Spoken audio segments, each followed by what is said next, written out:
All right. Good evening, everyone. It's 6:30, and I'm calling the Champaign County Committee of the Whole to order. Would the clerk please call the roll? Michaels. Mitchell. Quisenberry. Rector. Rosales. Here. Schrader. Schwartz. Shore. Present. Weibel. Alex. Anderson. Berkson. Carter. Coert. Esri. Here. Harper. Here. Harrison. Hartke. Here. Jay. Maxwell. McGuire. Petrie. Present, and there's several people in the coffee room that you might want to get. All right, thank you very much. Motion to approve the agenda and the addendum for the evening, please. So moved. I'm sorry. So moved. I missed a word. A second, Mr. Anderson. Any changes to the agenda? All right, seeing none, all in favor, say aye. Aye. Opposed, nay. Excellent.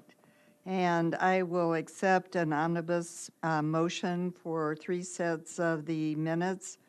Special finance on the 29th of September, 13 October, which are distributed at your desk, and 10th of November.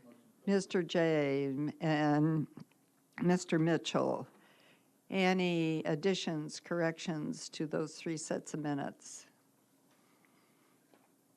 All right, seeing none, all those in favor say aye. Aye. Opposed, nay. All right, moving forward. Legislative budget hearings that we had, those minutes. And again, I will accept an omnibus motion for those minutes of the joint minutes for the Mental Health Board and the Developmental Disabilities Board on 18 August. Minutes for 24 August, 25 August, and 26 August.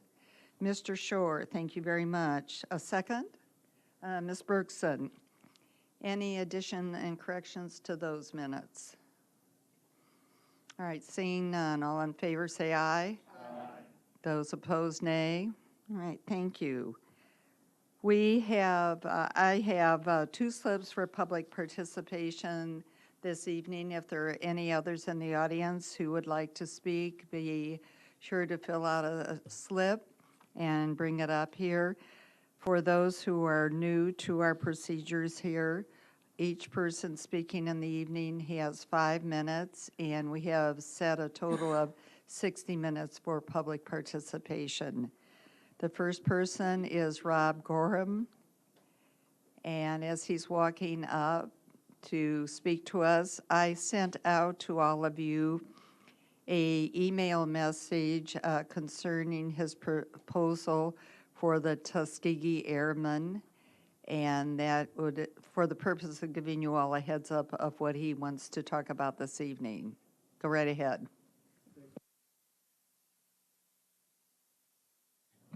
Is it? All right, thank you. Thank you, Patsy. I'm joined here by my wife, Lori. She was a teacher from Champaign Unit 7. She is now retired. And Robbie Walker. Robbie is the director of the Veterans Affairs Office, the regional office here in Urbana. In 1998, we began shooting panoramic images to create virtual tours to document real estate and support internet rental and sales of sales transactions. But with the dot-com bubble, that kind of fell apart, and we began developing virtual tours of ships and aircraft. And in 1992, we began working with the Tuskegee Airmen. We were creating virtual tours at Chanute Air Base, and we were waiting for them to open a B-25 so we could get inside and shoot the images of that. Above the B-25 was a big banner that said, "Home of the Tuskegee Airmen." And I questioned that, and they said, no, it really started here at Chanute Army Airfield in Rantoul. They said, in fact, original Tuskegee Airmen were due in town at Chanute in a couple of weeks. So we met with them, and they invited us to speak at their national conference in Denver, Colorado. We received permission to shoot virtual tours of their aircraft, of events that they had done, and it was a phenomenal interaction that we had with them. Today, there are, well, at that particular time, of the 950 Tuskegee Airmen pilots, about 500 still remain living. Today, there are only 19 living Tuskegee Airmen pilots. Now, in March 1941, the Tuskegee Airmen began at Chanute Army Airfield. In the fall of 1941, the pilot training was transferred down to Moton Field in Tuskegee, Alabama. However, the training for mechanics, weather folks, and all the support group was retained at Chanute Airfield.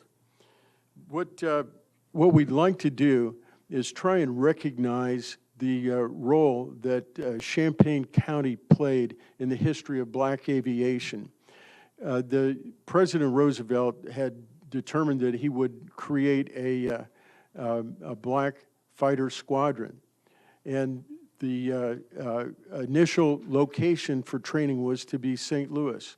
St. Louis city fathers refused to permit black pilots to try to train in their airspace. Plan B was Detroit. Detroit said, no, we will not permit that. Chanute Army Airfield, with the support of the county board and with the support of the ROTC training at University of Illinois, said, we'll do it. And it started. The birthplace of the Tuskegee Airmen is in this county. And it was very important to the Tuskegee Airmen we worked with, and we worked with them continuously since 2002, to commemorate the role that this county, that the people of this county had in creating the first black fighter squadron. What we're trying to do is use these signs at the entrance points, at 12 entrance points. 5 of them are interstate signs, and the other are for Illinois. Well, one is an Illinois highway, and the other are for U.S. highways. The procedure that we have to go through to have approval to do this, and this is a Department of Transportation regulation sign, we have to have county board approval. And I thought that was overly bureaucratic, but it's not. This way, we would have a consensus that the members of this county do want to recognize that this is the birthplace of the Tuskegee Airmen, the birthplace of what really began the end of segregation in the military. And I think it's something that is so worthy and so important that this county, that the county also be recognized for its historic support of the integration of our military. With that, I would like to ask that we will send documents to everyone on the board, that documents that detail the maps of where the signage will be located. And then the procedure is, we really do need to have approval of the board. Again, at today's date, there are only 19 living Tuskegee Airmen. And so it's fitting that this is the week of the Pearl Harbor Day. Robbie ran a wonderful veterans memorial on Pearl Harbor Day. But it's fitting that we recognize these World War II heroes with their effort. And they fought to fight, and many did die for America. And we'd like to recognize the role that the Champaign County took as the birthplace of the Tuskegee Airmen. If there are any questions, we'd like to try and answer. Yes, sir? Wait, would somebody move to suspend the board rules? So Oh, I'm sorry. that's all right. I didn't, Lorraine Cowart. Diane Michaels. All those in favor in suspending the rules so there can be a dialogue? Say aye. Those opposed, nay. Okay, go right ahead. Mr. Anderson. I guess my only question is potential confusion with the sign. I haven't seen the map, or I did, but I didn't pay attention where. But if I'm driving by, say, one town, and that happens to be near it, my assumption might be that's the birth home or birth site. If I drive in another direction in the county and I see that sign, I might assume it's in that area. Maybe that should say Champaign County somewhere on it. What Maybe it does. I'll show you, And that's it for me. we do have, we've got some packets that do describe this, but I will send these in digital format to all the board members. And in this, for example, this slide shows the location of the 12 sites, which are the incoming sites for the 5 interstates, the 1 Illinois highway, and the remaining U.S. highways. The next slide shows that the county board districts, would include 5 signs in District 1, 3 signs in District 2, 2 signs in District 3, and 2 signs in District 4. And again, that's as people are coming into the county. The other information is that almost 40 million people coming into or passing through that boundary will see these signs per year. Yes, sir. But I guess my question is, if I see that sign, what is it referencing? I know what it's referencing as I look at it, but what is it referencing geographically? Yeah, It's on the same pole, as it says Champaign Thank you. County. I'm done. Okay. Okay, Mr. Schrader. I have 2 questions, and maybe you can answer them. This, sir, is what it looks Right, like. the sign. He'll be right with the sign. The 2 questions. One is, I think your sign needs to be changed. You need Tuskegee Airmen a little bit bigger than the rest of the numbers, or rest of the words on there, I think. I think it needs to stick out bolder. And secondly, maybe you can answer this or not. The museum, Chanute, has a lot of the artifacts there. I think one room is almost about Tuskegee Airmen. It's been a couple of years since I've been there. But since that is closing, what are going to happen to the artifacts there?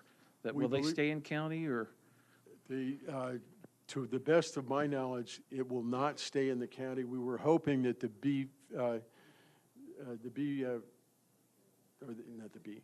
P-51 was going to stay, and apparently that is leaving. The P-51 was one of the aircraft that they primarily flew in combat. But it appears that all of the museum will be dispersed, and that's a sad thing. But at least what we're, again, are trying to do is get people to realize the role this county played in the creation of. It's been too long for the recognition, Yeah. so I'm glad you're doing it now. Thank you. Thank you. Didn't I see some other hands up for questions? Mr. Rosales. Pardon my ignorance, but I haven't read Rules of the Road since high school. What is the difference between a brown sign and a green sign? Good question. A brown sign is primarily one of interest. A green sign is actually a highway designation. There is a green sign at mile marker 112 on Interstate 74 in Woodford County that says Eureka College, home of President Ronald Reagan. It's this color. And what we are trying to do is not make this a commercial, I mean, you can go to some place to buy something, or This is simply an historic designation. So that's really why we've taken the same path as they did in recognizing President Reagan's college home. Okay, thank you. Thank you. Any other questions? We would Okay. be very honored if at some point we could get a consensus from the board that would allow us to tell the Illinois Department of Transportation, we've presented this to the county board and that we had a favorable response. So, Okay, this falls under policy, and Mr. Quisenberry, and I suggest that you and Mr. Quisenberry chat about the next steps for this. And did you have some handouts there that you wanted to give us, or you're do. going to I- send everything electronically? we'll send everything electronically, but I'll be happy to disperse these to folks that would just like to take some now. Okay, maybe the representatives of Brand Tool, who are Diane Michaels and Jack Anderson. Mr. McGuire, did you have a question? Well, this really kind of sends chills down my back that we have this in our county. Can we take an informal straw poll so they get some kind of suggestion of where we're going? Okay. All right, we'll be happy to do that under other business within policy. Mr. Quisenberry just advised me, so he will handle that when we do policy this evening. Thank you for the suggestion. Yes, Mr. Quisenberry. Yeah, we can conduct a straw poll. We can't take an action because it wasn't noticed, but we can give the intent and then actually take the action in January. May I disperse these, or if somebody, we will send this out digitally, and thank you very much for your questions and your support. Thank you for bringing it to our attention. We appreciate it very much. Thank you. Mr. Peters. Ron Peters? Yes, you.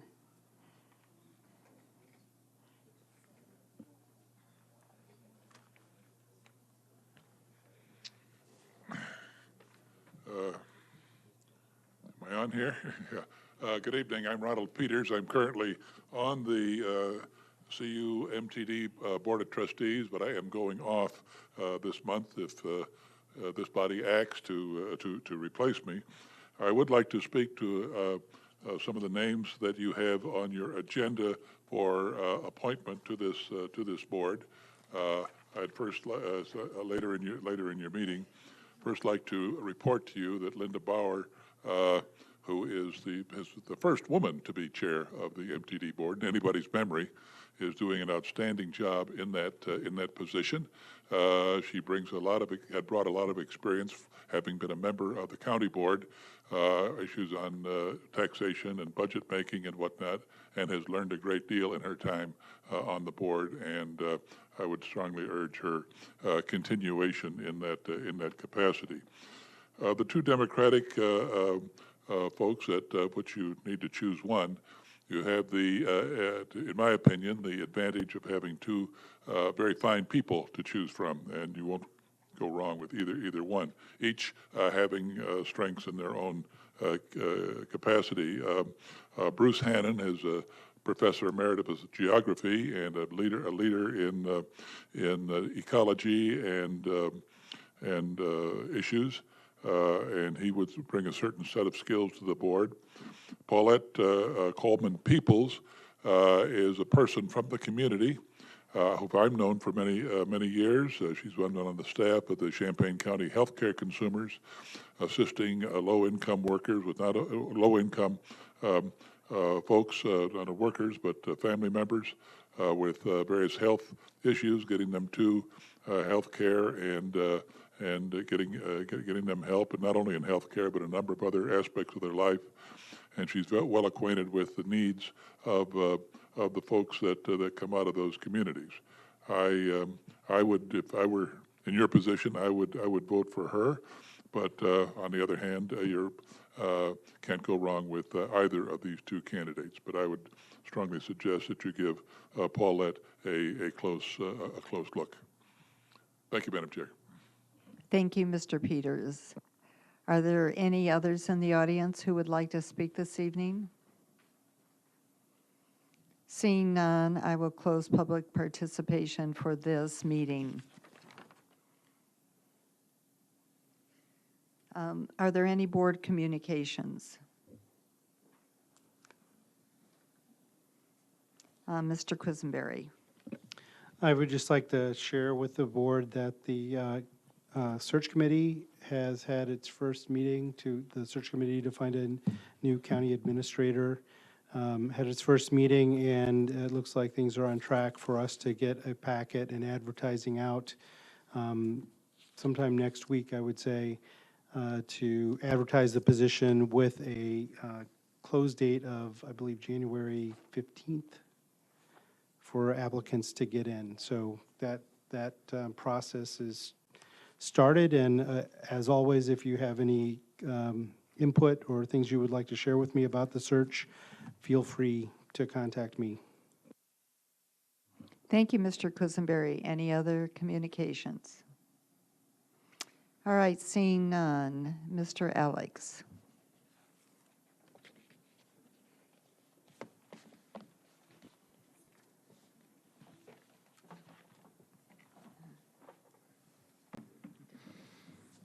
Thank you, Madam Chair, and welcome to the Finance Committee. Our first order of business, as usual, is to hear from the Treasurer. Treasurer is indicating he has nothing to say. Do we have any questions? No questions for Mr. Welch. Okay. Seeing no questions, we will place the Treasurer's report on file, and we'll move on to the Auditor. Auditor's not here either. We will place the auditor's report on file. We'll place him on file. And we'll move on to budget amendments and transfers. May I have a motion to send budget transfer 15-7 to the full board with a recommendation for approval. This is additional expenditures of $19,027 for the state's attorney's office to pay for greater than expected costs of expert witnesses. And I've been informed that this is medical expert witnesses, which is why it is listed as the medical in the medical/dental/mental health line item in their budget. May I have a motion? Ms. Michaels and Mr. Esri. Discussion? Seeing none, all those in favor, please say aye. Aye. Any opposed? That motion carries unanimously. May I have a motion to send Budget Amendment 15-56 to the full board for approval, $4,750 for installment payment on the nursing home general obligation bonds. Mr. Anderson and Mr. Harkey. I'm not used to these new seats. Although you're in the same place you were, aren't you? I have no excuse whatsoever. That didn't work. I guess I can't blame it on that. Any other comments or questions? Seeing none, all those in favor, please say aye. Aye. Any opposed? That motion carries unanimously. And finally, Budget Amendment 15-58. $18,000 in increased expenditures from the State's Attorney Drug Forfeiture Fund for conferences, educational materials, and office supplies. May I have a motion, Mr. Rector and Mr. Shore? Discussion, comments, questions? All in favor, please say aye. Aye. Any opposed? That motion carries unanimously. We have a presentation tonight from the Village of Rantoul regarding a new proposed TIF district. So, gentlemen, if you'd like to come up, the floor is yours, and please do introduce yourselves.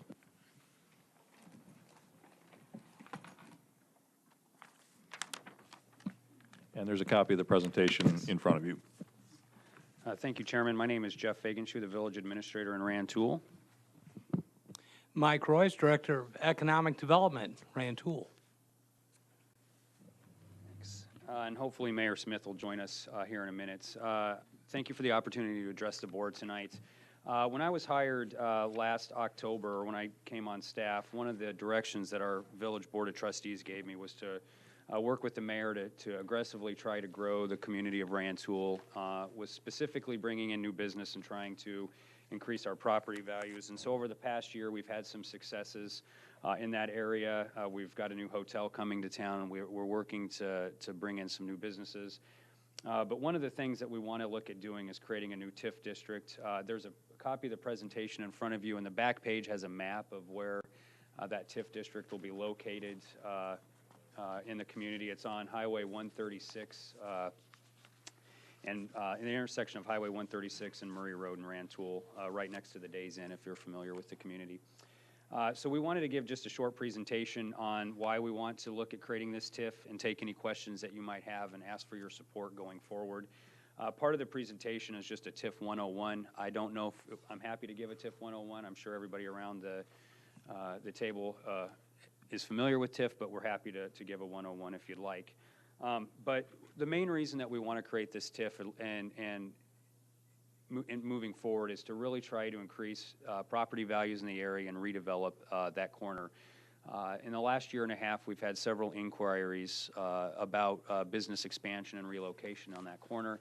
And currently, we have one local business, prominent local business, that actually has requested, or is one of a business that requested that we start the TIF or look at creating the TIF. And so we've got a lot of interest in that corner, but unfortunately, sometimes it takes some incentives to get those deals done, and so it just seems that the TIF was the best way to go. And so, with that, we're hoping to move this thing forward and get it approved in April.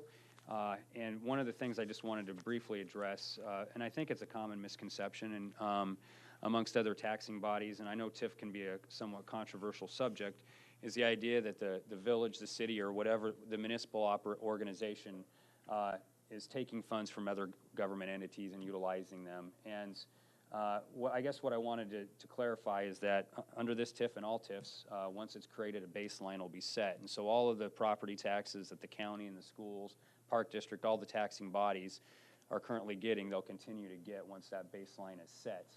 Obviously, any of the increment over that would go to the city or the developer if we have a redevelopment agreement, which we hopefully will have with the business that's looking at expanding. And so, our overall goal then is to increase the property values, and if the TIF performs like we think it's going to perform, then going forward, hopefully we can start reverting some of those excess dollars back to all the other taxing bodies as the TIF grows in age. So more TIF funds will lead to more incentives for business and to build into the district. And so with that, if you have any questions, just jump right in. Currently, behind you there in your presentation is a map of all the TIF districts that we have in Rantoul. The biggest TIF is the former Chanute TIF, which was created, I think, in 1996. That one is set to expire in 3 years, and I will be asking for a renewal of that, but for only a 4-year period. We have some bonds that we're using some of the TIF dollars to service debt, and so those bonds will be paid off 4 years after the TIF expires. And so, again, to show that we don't want to have TIFs in perpetuity, I'm only going to ask that it be renewed for 4 years. One of the things I've really learned in my experience in Rantoul, I've never been an administrator or manager in a community that's had a base closure. And that TIF, that Chanute TIF has been of vital importance in renewing or having urban renewal on that former base. Those TIF dollars go and have been very instrumental in bringing in new business, cleaning up some environmental issues that we have, and so it's been a valuable asset. But again, as it expires, I will not be asking the board to extend it for more than 4 years. The other major TIF that we have in town is we call it the Warner TIF. It's out by Walmart. It's where the new Holiday Inn Express is going to be located. It's in the yellowish-orange parcel there.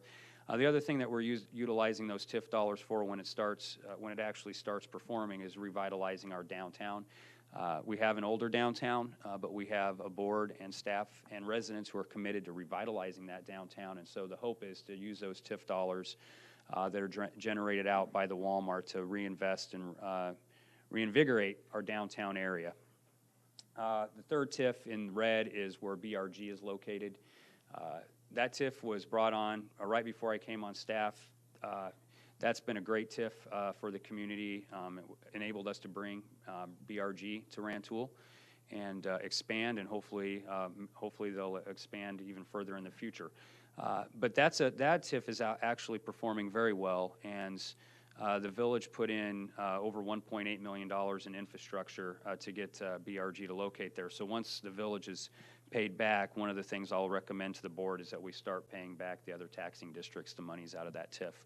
Because obviously the money can only be spent in the TIF, and we don't have any other public improvements at this point, so it seems it makes the most sense to reimburse all the other taxing bodies. And then the proposed TIF is in the purple. This map is a little off. The Walmart that's in Rantoul is not included in the proposed TIF, and so it shows that on that map, but the Walmart is not included in the TIF. We're requesting that the TIF be established for 23 years. And then obviously when the TIF expires, all the taxing districts will see what we're hoping is increased property values. We're really trying to encourage more commercial growth, and so one of the things I've reminded the other taxing bodies is if they get a sales tax, they will see sales tax dollars generated in the TIF to help them. I know the schools have facility taxes. You guys have a public safety tax and some others. So hopefully, as we see more business located in that TIF area, you'll see increased sales tax revenues. The other thing is, although we're asking for the TIF to be instituted for 23 years, again, if the TIF outperforms, one of the things that I would advocate for to my board is again, going back and releasing those funds to the other taxing bodies. Because we want to be partners in this, and obviously the only reason we want to establish this TIF is to redevelop that corner. And once that redevelopment starts, as it grows, we'd like to see those dollars back sent back to the other taxing bodies so you can utilize them as needed. So that's all I've got on the TIF. We'll talk a little bit about enterprise zones after, unless you have a lot of questions on our proposed TIF. Any comments or questions about the proposed TIF for Mr. Fagenshire, Mr. Royce? Mr. Rosales. When were the other two districts you mentioned in 1996? For the district that's in, I believe, that's in blue? When Yeah, was the Chanute the TIF. yellow one? Yeah, the Chanute TIF expires, I believe, in 2018. 2011? In 18. In 18? In the red? The red one, there's still 22 years, I believe, left on that one. That one was just created. Let's go with Ms. I Petrie and can- then Ms. Michaels. Oh, I'd be happy to. I will. Or sorry, Dan, were you going to clarify? Go ahead, Dan. For some people that may not know, BRG is the Bell Sports Oh, I'm sorry. out there. It kind of changed and evolved names a little bit, so I The apologize, but distribution that's what that facility is. right off Yeah. I-57. What I will do, if you want specific dates of expiration, I'll get that information for you tomorrow and forward it to the county administrator, and then she can forward it to all you folks. Yep. Ms. Petrie. Yes, I have several questions, but I'm glad to hear you say that the TIF money has to stay in the specific district. Yeah. Rahm Emanuel doesn't seem to follow your advice. He doesn't run the village of Rantoul. What I'm interested in is if you have the data off the top of your head, or if not, if you can provide it at a later time, ma'am. as to how much increase has been generated in property values, especially in the longest-lived TIF, which is the Chanute Air Force Base, and then any of the others. And then the second information that I'm interested in is how much is this costing the school districts in monies that they aren't getting with these increases of property values, because you've got quite a bit of land now covered by TIFs. Yeah. Madam Chair, I'll get the information on the increment that you asked for. I'll talk to my comptroller. I don't really see it as the schools really losing anything. If you look at the BRG, the Bell TIF, and the Warner TIF in Orange, that was assessed as farmland. So we're all getting a very small amount of property tax off those, the Warner TIF especially. But the Bell TIF is a good example of that. Project would not have happened if it was not for the TIF. It wouldn't have. We utilize the TIF revenues to pay the bonds on their payment. So 75% of that TIF goes to paying their bond payment on that new facility. So without the TIF, it never would have existed, or wouldn't have located there. And so I don't really see them losing anything, or anybody losing anything, because if not for the TIF, that increased value would not be there. But that's why, statutorily, we're required to spend those dollars in those TIF districts that they're generated in. And that's why I, again, would say that once the village is reimbursed for our infrastructure costs and the costs that we have associated with that, with BRG expanding, we should look at then releasing those excess dollars back to the other taxing districts. Thank you very much. Yes, ma'am. Ms. Bergson? Where is the Days Inn in this, and how will this affect them? The Days Inn is on the corner of Highway 136 and Murray Road, and that is in the proposed TIF that we're asking to create. I can't necessarily say how it'll affect it. I have my own personal ideas on what I'd like to see happen to that corner. And if I get my way, then we will use TIF funds to redevelop that corner. Mr. Rector? It seems like this is the most prime property that you have there. So I guess I'm just a little curious. I get to play the new guy card until the next election, but I understand the benefit of these other, for the Bell project and, right. and redeveloping the base. In looking at this, this is like the most prime property you have there, but you're telling me that the TIF needs to happen to take that development to a next level and that it won't happen on its own? I'm just telling you that we're getting requests from developers for TIF incentives. Yeah, absolutely. Rantoul has some momentum, but the property values on average in Rantoul lag behind by about 30% the surrounding communities. And the industrial base has taken off, but the residential and commercial base have lacked investment. And what we're getting from people who are interested is that they believe that Rantoul could go somewhere, but they just need something to get over the hurdle. So a TIF is the tool by which we would make that catalytic investment. The other TIF, the Warner, I call it the Warner TIF, I believe that was created 8 years ago. And that one has not progressed as well as we would like. Again, that's where the new hotel is going to be located, and but we're getting more and more requests on that corner lot because it is prime real estate. But again, as Mike said, it's just getting over that hump that some of these developers are requesting some assistance for. The great thing about the TIF that we're proposing is, with the exception of maybe some possible road improvements, there really isn't a lot of infrastructure updates that need to be made. So this is one of those TIF areas where if it grows rapidly and is successful, then we could see those dollars, those excess dollars, and rebated and sent back to the other taxing districts quicker or more quickly. One additional thing is it is our goal to bring Rantoul's property values to parity with the rest of the county. And that would happen, hopefully, in the areas outside of the TIF as well. And so this is important to the schools and to all of the agencies that derive revenue off of Rantoul.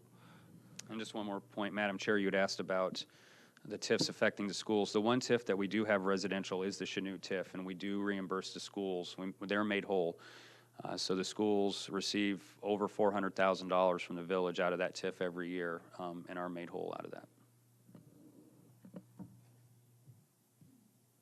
Any other questions, comments, or discussion? Okay, well, we will certainly entertain your request when it shows up, and you're thinking April timeframe would be when we'd see this request again? Yes, sir, yes. Okay. Yeah. And I would appreciate it if you could speak to the enterprise zones a little bit, because my understanding is you want support from the county board to extend one. That is correct. And I'll just, that's not the right map. Yeah, it is. You have to kind of dig deep into this. So currently, the Village of Rantoul, like a lot of other communities across the state of Illinois, are going through the application process to renew our enterprise zones. And it's kind of hard to read on this map because our TIFs are incorporated into our enterprise zones. But if you look at the yellow border on the map, that is our current enterprise zones. The major enterprise zone that we have within the community is out in the industrial park, which encompasses the Bell Sports, Conair, Rantoul Foods, actually every business out there. Currently, the county does not participate in our enterprise zones, but to make our application as strong as possible, we're trying to get as much support from the other taxing districts, and obviously in the business community, supporting the expansion of that enterprise zone. And so what I had asked the county administrator was to, if the board would be willing to send a letter of support, supporting our application to renew our enterprise zone for another 17 years. We have several letters of support from Bell Sports. When they expanded, they did take part in the enterprise zone and received some sales tax credits. Rantoul Foods and Conair, both of those businesses have utilized the enterprise zone and received enterprise zone benefits. One of the things that we're doing, though, with the new enterprise zone application is lowering our property tax abatement requirements. Currently, to receive property tax abatement from the village in our enterprise zone, I believe it's $1 million in market value, which is 300 some thousand in equalized assessed value. And that, in my opinion, is just too much for small business owners to utilize the benefits. And so we've lowered that to 200,000 in market value or 66,000 in equalized assessed value, with the sole emphasis of trying to revitalize Highway 136 on the east side of town and our downtown area, and trying to get smaller businesses to be able to take part in those enterprise zone benefits.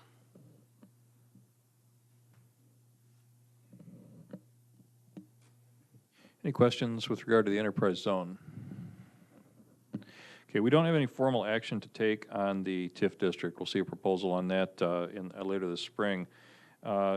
Given that the requested letter of support is largely informal, I guess I'd like to get the sense of the Finance Committee here. If there's no objection at the Finance Committee level to the county supporting this, then I think we can go ahead and direct the county administrator to do that. So would there be any discussion, any objection to doing that?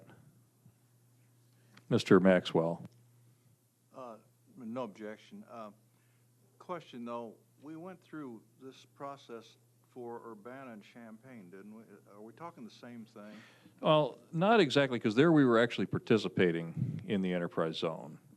So we actually, it cost us money, so to speak, and that we participated in offering the incentives with the Champaign and the Urbana enterprise zone. And Rantoul is not asking us that we do that.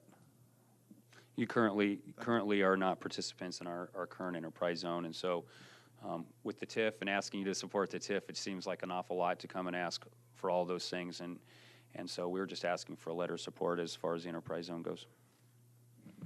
Okay, looking around the room, I think we can do that. Any other comments or questions with regard to the presentation tonight? Okay, seeing none, we'll probably see you in April. Thank you, Mr. Chair and Madam Chair. I just, and to all the county supervisors, I want to tell you what a pleasure it has been working with Deb. I wish her all the best when she retires. She's a rock star, and this county was very well served by her. So I just wanted to publicly thank you for all your help in doing this, and wish you the best of luck. Thank you.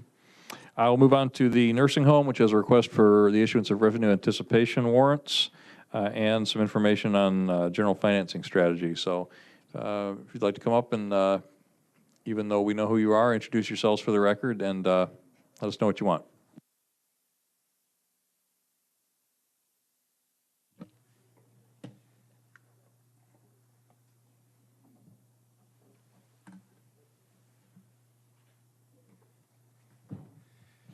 Good evening, everyone. I am Scott Gima with Management Performance Associates, and to my right is Gary Winchell, our Director of Fiscal Services at Management Performance Associates.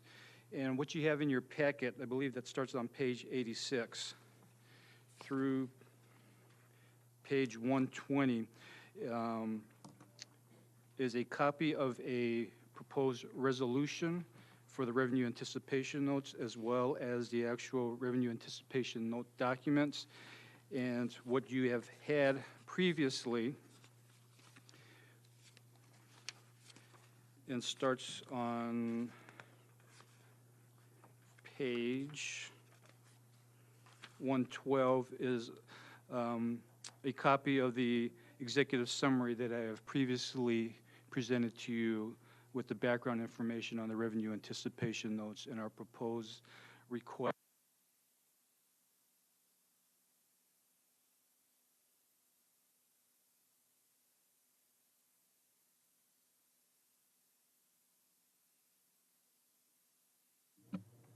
Is that better? There we go. I just have some brief slides to summarize where we're at. And so this first slide, I titled What We Know or Don't Know. And currently, the budget impasse is obviously still in place. And the latest information that I have is that they may continue into March and perhaps later. So again, no change. Again, a reiteration as of this morning that the likelihood of a Medicaid payment delay remains very high, although no one at the state level or with the comptroller can say with 100% certainty that it will happen, or as in the third bullet, if it happens, when would a Medicaid payment delay start and what would the length of a Medicaid payment delay be? But again, the consensus from the associations is that there's a very high likelihood of a Medicaid payment delay. And again, this is just an educated guess by the associations, but they believe that a 6-month payment delay is probably very likely. So in the assumptions that we have in the RAND documents is that there would be a 6-month payment delay. The other assumption that we are making is that the state, after a 6-month payment delay, the state would start making Medicaid payments in month 7, but would not make any catch-up, meaning that the 6-month payment delay would not be reduced until starting on month 13. And we made an assumption that they would make, I'm sorry, how many payments? It would be 19 months before we would be caught up in our payments from the state. So the two numbers that are important for the RAND documents is the assumption that the aggregate amount that would be borrowed would total $4.76 million. At any given time, the maximum amount that is actually being borrowed would be equal to the 6-month payment delay, which is the $1.19 million. And again, the aggregate amount is because we would actually be borrowing it under the assumptions that we have here over a 19-month period. The total amount that would be borrowed over that time frame would be that $4.76 million. The collateral would be the Medicaid receivables, and the bond documents require no county obligation or guarantee to make the payments. It is all on the shoulders of the nursing home and the Medicaid receivables.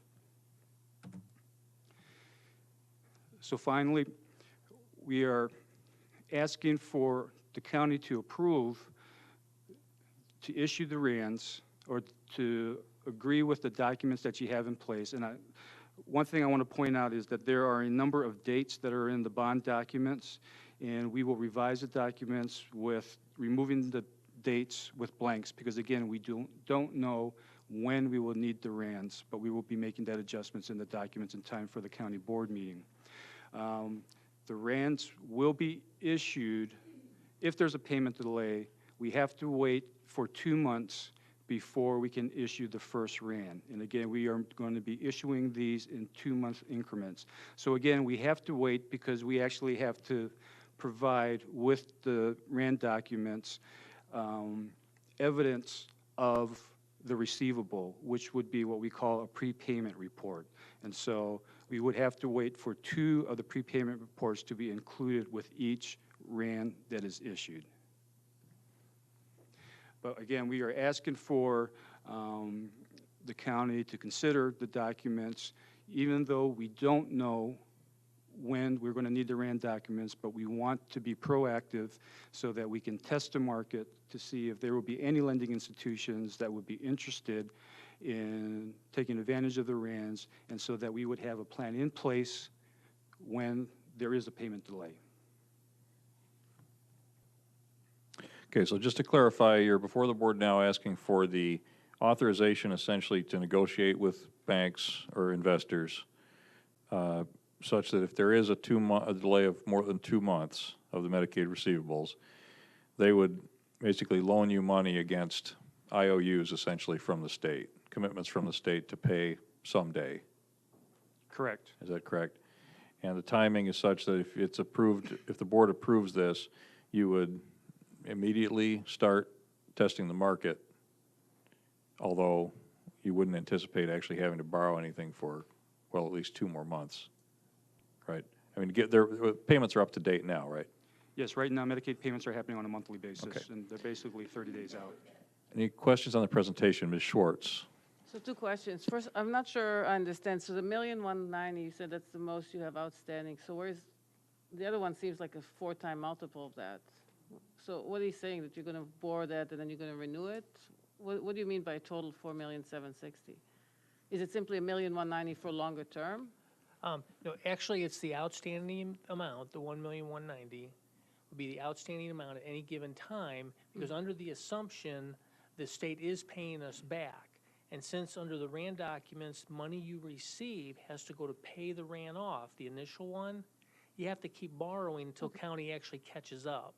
So while we're repaying, we're still borrowing until they catch us up with that 6-month delay that initiate this whole process. Okay, so you're borrowing 1,190,000 and then you paid back, and then you borrow another 1,190,000 and then you paid back. So you're borrowing a essence, million. I don't really care how you Right, it structure keeps it, but you're not rolling. borrowing 4,760,000 at one time. I think that's not that clear, so just want to make sure. Right. On the 2-month increments, we're borrowing, under our assumptions, $595,000. And we'll only borrow that amount and any additional dollars if the need actually arises. And then once they start paying us back, we have to pay it off immediately with those dollars, which means Right. we can't use those dollars, which means we have to continue to borrow until they pay us back that 6 months that created the initial delay.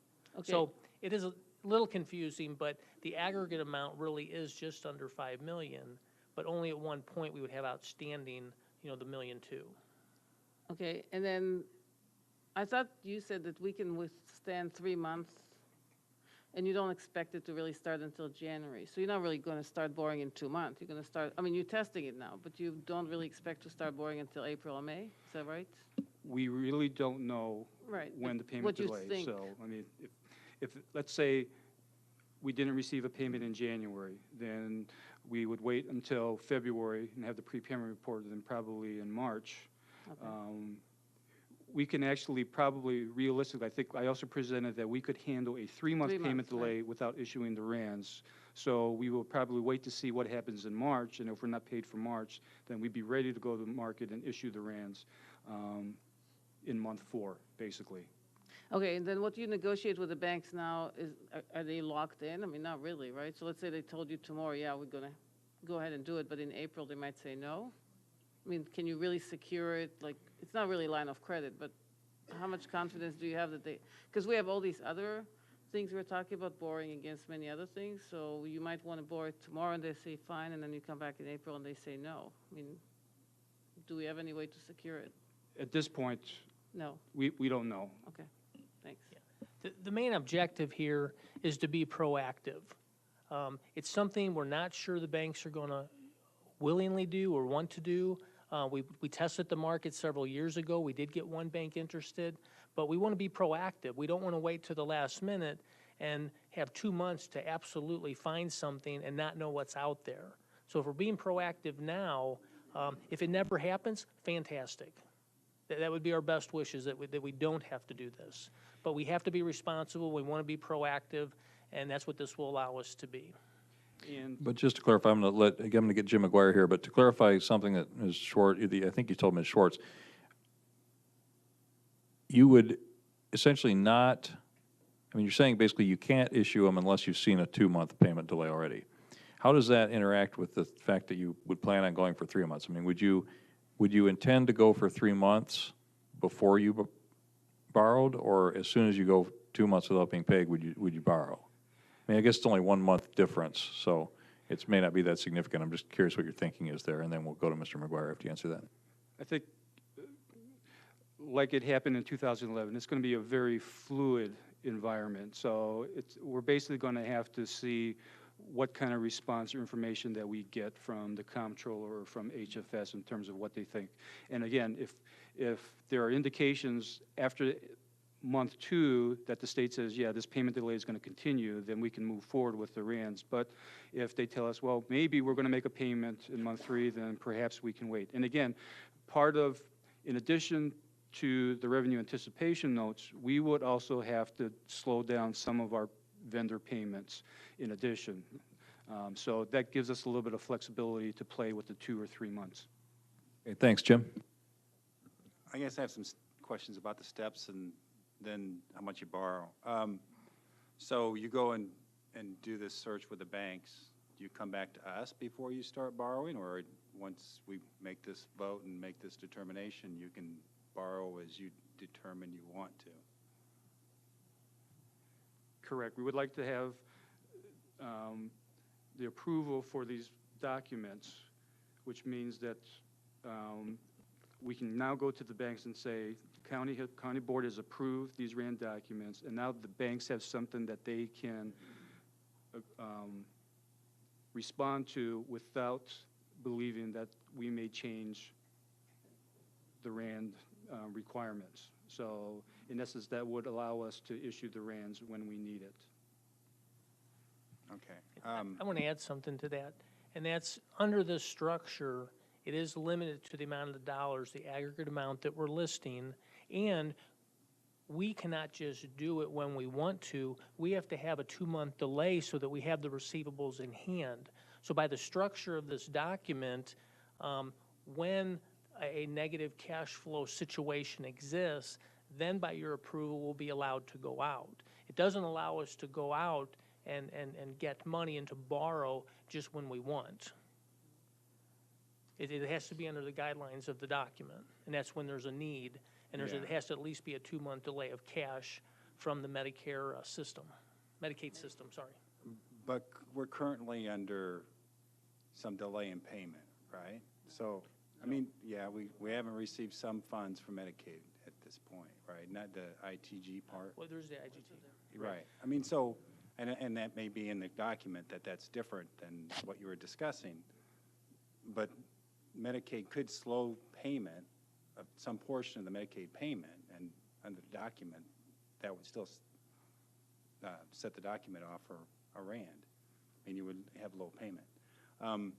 So you get 2 months behind, you provide those documents, and then they're still not paying after 3 months. So is it going, it's $600,000 and then $600,000 again? Is it after 4 or 5 months, is it $600,000 for each month, and that's where you get to can you be $5 million behind in 05? You know, the total that you talk about in the document?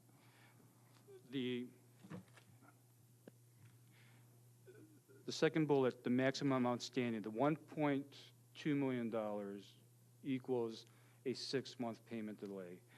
But the aggregate amount that's borrowed is a higher number because we're making the assumption that the state is not going to immediately take us from a 6-month delay to a 30-day delay. And our assumption is it's going to be a year before they start making catch-up payments. So again, if they're just paying us 1 month's worth of Medicaid in month 13, or I'm sorry, after month 7, those monies will not be able to be used for operations. The first dollars back have to go to pay out the RANDs by the bond documents. So until the state actually makes more than the equivalent of a month's payment. So we're assuming if they make, let's say, 2 months' payments at one time, half of that would go for the RAND, and then we could use the other half to cover operational costs. But if the state just makes the equivalent of a monthly payment, we will not have any dollars free to cover operations, and we will have to continue to issue RANDs until the state makes catch-up payments. And that's why the aggregate amount is a higher number, and it's based on that the state will delay making catch-up payments for 1 year after payments resume. So if the state decides to catch up immediately or in less than a year, the aggregate amount will be less than the $4.8 million. If the state, for whatever reason, decides not to make up catch-up payments for over a year, we would actually have to come back to you for additional approval to increase the aggregate amount over and above the $4.8 million. Ms. Schwartz, clarify, and then we'll go to Ms. So the Quisberry. increase simply says it's the same $1.2 million that you keep recycling. You're not talking about borrowing $7 million at one time. You're just saying, okay, I paid back the $1.2 million, I need another $1.2 million. I paid it back. You're still talking about the $1.2 million, is that right? Correct. Okay. Jim, do you want to finish up here, make sure you get your question answered? I just because we're or suggesting that the state's not going to pay based on something that may or may not happen, but you don't know that they're going to even start paying if they don't pay for 3 months or 4 months or 5 months. So you could get $3 million behind in payments before they even start paying that first payment that's even catches up for 1 month. So you could be 4 or 5 months, $4 or $5 million behind before, and then. Yep. Again, So- it is all assumption-based, because we don't know what's going to happen, but we want to have a starting point so that we can go to the banks and get some level of coverage on our Medicaid receivables. Jim, did that answer your questions for now? Sure. Okay, Mr. Quisberry. Yeah, to throw some gasoline on that question, we have a cushion now. That's why it's not going to be 6 months' worth of operational costs that we're going to be borrowing. We're floating the first 3 months with our cash balance. Is that correct? When we went, otherwise we would be talking about. With payment delays. I mean, we're floating the first 3 months by dragging out payables. Okay, thank you. But we're not borrowing that money. That's the difference. That's why it doesn't get up to $7 million. When this happened last, how long did it take before the state started paying again? And then how long did it take for the state to catch up after it started paying again? In 2011, there was a 6-month payment delay that started, I believe, in June of that year. July, okay, without warning. I mean, literally, it was in the 3rd week of July that I started getting calls from our county home saying, we haven't received our Medicaid payments. Scott, do you know what's going on? And so that payment delay went on for 6 months. And again, we had no prior information, and even during the payment delay, of how long it was going to go on. So we were able to weather that storm because we actually went out 12 months with some of our payables. In particular, our therapy vendor, and that was well over $1 million just for that one vendor. At the end of that 6-month payment delay, the payments resumed, but we also got a significant past due IGT payment because we were not receiving IGT payments for 2 years at that point also, so it was a double whammy. Now, I can't remember when they resumed payments. Do you remember when they got caught up? I don't think they got caught up for a while. It took them about 8 months to get within 2 months of being caught up, and then it took another 6 months to actually get caught up. They would bounce back and forth. They would fall back to 3 months. They would go up to 2 months, drop back to 3. So it probably took about 1.5 years to actually get fully caught up. But that would be within the parameters, that would be at the very outside edge of the parameters, but that would be within the parameters of what you're proposing here, right? Yes, but the big difference is right now our balance sheet on our payables is much stronger because we are caught up with all our vendors, basically within 30 and 60 days. So we don't have any vendors that we haven't paid for 6 months. So it's a lot different situation than we have in 2011 in regards to our relationship with our vendors. I assume what Mr. Quisenberry was getting at is, I don't want to speak for him, but would this cover the situation that would this approach have gotten us through the situation that we experienced in 2011? It sounds like the answer is yes. Yes, yes. James, do you have anything else? Yeah, I guess in a situation where it's perpetual, but it doesn't get any worse, they delay for 6 months, they start paying, and they're flat. What's the monthly expense as we go forward with that for interest? There's a summary in here that's the interest, I think, for the whole thing, but not what I didn't read that as a monthly interest rate. Roughly, it's 5%. So if it stayed at about the $1 million, $1.2 million level, it'd be about $50,000 a year. If it went on Per as you're year. suggesting, if it goes Okay. on indefinitely, it would be roughly $50,000 a year. Okay. Let's go to Mr. Maxwell and then start with Mr. Maxwell. Okay, I want to know what I'm going to be voting on this evening. If we vote, does this give the authority to go out and test the market? At that point in time, if it's doable, you'll come back and ask for additional legislation? Or does this resolution tonight give you the authority to go ahead, test the market, and if it works, to go ahead and start selling RANs? I could answer that, Gary. I would say the answer is the latter. If, well, let's go to the full board first, but if the full board approves this, it would give them the authority to both test the market and, in the event that these criteria were triggered, the 2 months without a payment, to issue RANs up to the amount of the 1.1 million. I'm sorry, I think Ms. Michaels was next, and then go back to Rachel. Real quick, I would assume there'll probably be some kind of fees for doing these things. I mean, usually the lender doesn't set up a program like this for nothing. And I don't know what those fees would be or how much it would cost. And the other thing too that I wonder is how much would our late fees be if we were in the rears 120 days approximately? You know, I mean, I know we have higher interest rates on that, but if we can weather the storm by pulling out our payables a little bit longer than 30 and 60 days, and we're already anticipating that we're going to be paying some fees for that too. And then if we wait that 3 months and then 2 months without payment from the state before you look at implementing this type of thing, I almost wonder how much that's going to cost us in not necessarily hidden fees, but additional fees, if you will. So the late payment interest charges from our vendors is 10% plus. So it gets expensive, obviously. And origination fees was your other question, Approximately, right? what are the balance of the outstanding, so I can kind of figure what that dollar amount is what I'm looking at. I mean, do we owe $250,000? Do we owe $1 million? If I can figure 10% on what our outstanding payables are right now, kind of off the top of my head. Well, right now, we're not paying any late fees. Right, but if we had to pay late fees on what we've got approximately, I'm trying to, in my mind, think.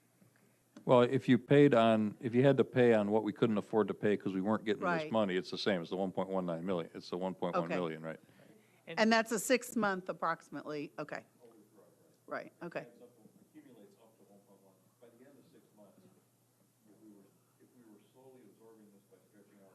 By stretching out vendor payments, yeah, we'd be paying We'd pay that. 10% plus a year on the full Okay. 1.9 million, I think, if I And understand it right. actually, a lot of the vendors will charge up to 1.5% a month, so you're looking at 18%, not just 10%. But on the other hand, we got a lot of good relationships with our in-town vendors, and they'll go out 180 days without an interest charge. Again, as long as they have good faith in us, we have good faith in them, we keep them abreast of what's going on. We do have those relationships. So it's not as simple as saying it'll be 2 millions out times 18% and that's what we'll pay, because we try to keep that at a minimum. Our goal is to keep the fees to a minimum, and obviously if we don't need to borrow the money, we're not going to. Why would we incur the interest charge? We do not want that. You know, we're looking at this out of necessity, not out of choice, because we do not want to incur those costs, because again, that is substantial and can be. Ms. Schwartz, back to you. Nothing? Did anybody else comments or questions? Ms. Petrie. Thanks for the presentation and the assumptions that you laid out for us. But I have one assumption that I haven't heard about, and that is, what if the state decides not to pay the back 6 months? Have you run that calculation? Again, if they do not pay back the 6 months, we'll have that outstanding balance, and that will cost us upwards to $50,000 a year, in addition to the cost of issuing the RANs and some of the charges of carrying the receivables. That's if they would just continue payments and not pay back the 6 months, if I understood your question correctly. That's my question exactly. Okay, at this point, I hear no further questions. I'd like to get a motion to send this to the full board with a recommendation for approval. Would note that I would ask that the motion include eliminating the language on the first page about electronic participation. We had this is just boilerplate from bond counsel, and we had the same, or from council, we had the same problem with the bond reissue. So we'll strike the stuff about board members allowed to participate or not being allowed to participate by video or audio conference, because we don't have a provision for that currently. Ms. Berkson? for the places where they do want to use it, they should notice that it's a double negative. No board member was not permitted. I think that's correct. It's basically saying we didn't keep anybody who might have wanted to participate from participating. But it's moot because we don't have a provision anyway. Mr. Harkey. I would make that motion. Thank you, Mr. Harkey. Motion made by Mr. Harkey, seconded by Mr. Quisenberry. I would also note that the dates my understanding is the dates will be fixed. Any other comments or questions about the language? Anybody find anything wrong in the text other than these things we've already addressed? Okay, if there are no further, Ms. Schwartz. Oh, I'm probably stating the obvious, but it seems to me that if we're going to pay 18% to a vendor and 5% to the banks, and the county is not going to back that, this is totally backed by receivables, and it's only going to be board if it absolutely has to happen. That sounds to me like a simple choice, but that's my opinion. Thank you, Ms. Schwartz. Any other comments? Mr. Quisenberry. I'd like to ask for a roll call vote. Thank you. We can do that. I'll join you. Mr. McGuire. I guess I would say before that happens, because of that comment, one is that we don't know that the state is going to withhold payments. And I would still want to see this come back if a bank does decide to do this to the county board, and I don't like that they just determine that they're going to go do it themselves. So I do have those issues with this. Mr. Shore, I think, then Mr. Quisenberry. I mean, if we vote on this, we're the ones who are deciding that, not them. I think that the best way for them to test the market is for them to be able to say, here is what we have the guarantees of what we can do. I don't think they can realistically test the market, and correct me if I'm wrong, if they don't have the piece of paper that they can say, well, this is what it would look like. Mr. Quisenberry and Ms. Michaels. So if I understand what we're voting on, there are activation criteria that limits when this could happen, and it limits it to when that it only would happen when it was clear that it was going to become necessary. So I have agreed to that criteria, making this necessary, and I agree that we need to test the market. So I don't see any reason why that needs to come back, because at the point it becomes necessary, we're saying that this is the plan we're going to take. Thank you. Ms. Michaels, were you next? Yes.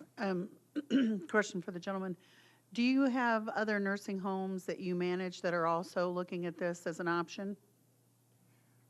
We actually don't, because our other county homes have adequate cash balances, either with the nursing home or from the county, to cover any payment delays. I guess if I could follow up with that, are we aware of anyone else who has successfully borrowed money under this? Or is it the case that this provision is new enough that nobody's been in crisis enough to have tried? Rock Island County has issued RANs, I believe, a couple of years ago. Were they backed by general county funds, or were they just backed by state receivables? Do you know? I don't know, but I do know that they did have local lending institutions or banks that did buy the RANs. Okay. Anybody else? Mr. I'm sorry, James, were you next? Before, I'm sorry, Mr. Maxwell then. Make sure I'm not skipping anybody. Okay, this is based on the assumption that we are not going to obligate the county corporate fund. That is 100% correct. Anybody else? Okay, would the clerk please call the roll? Michaels? No. Mitchell? No. Petrie?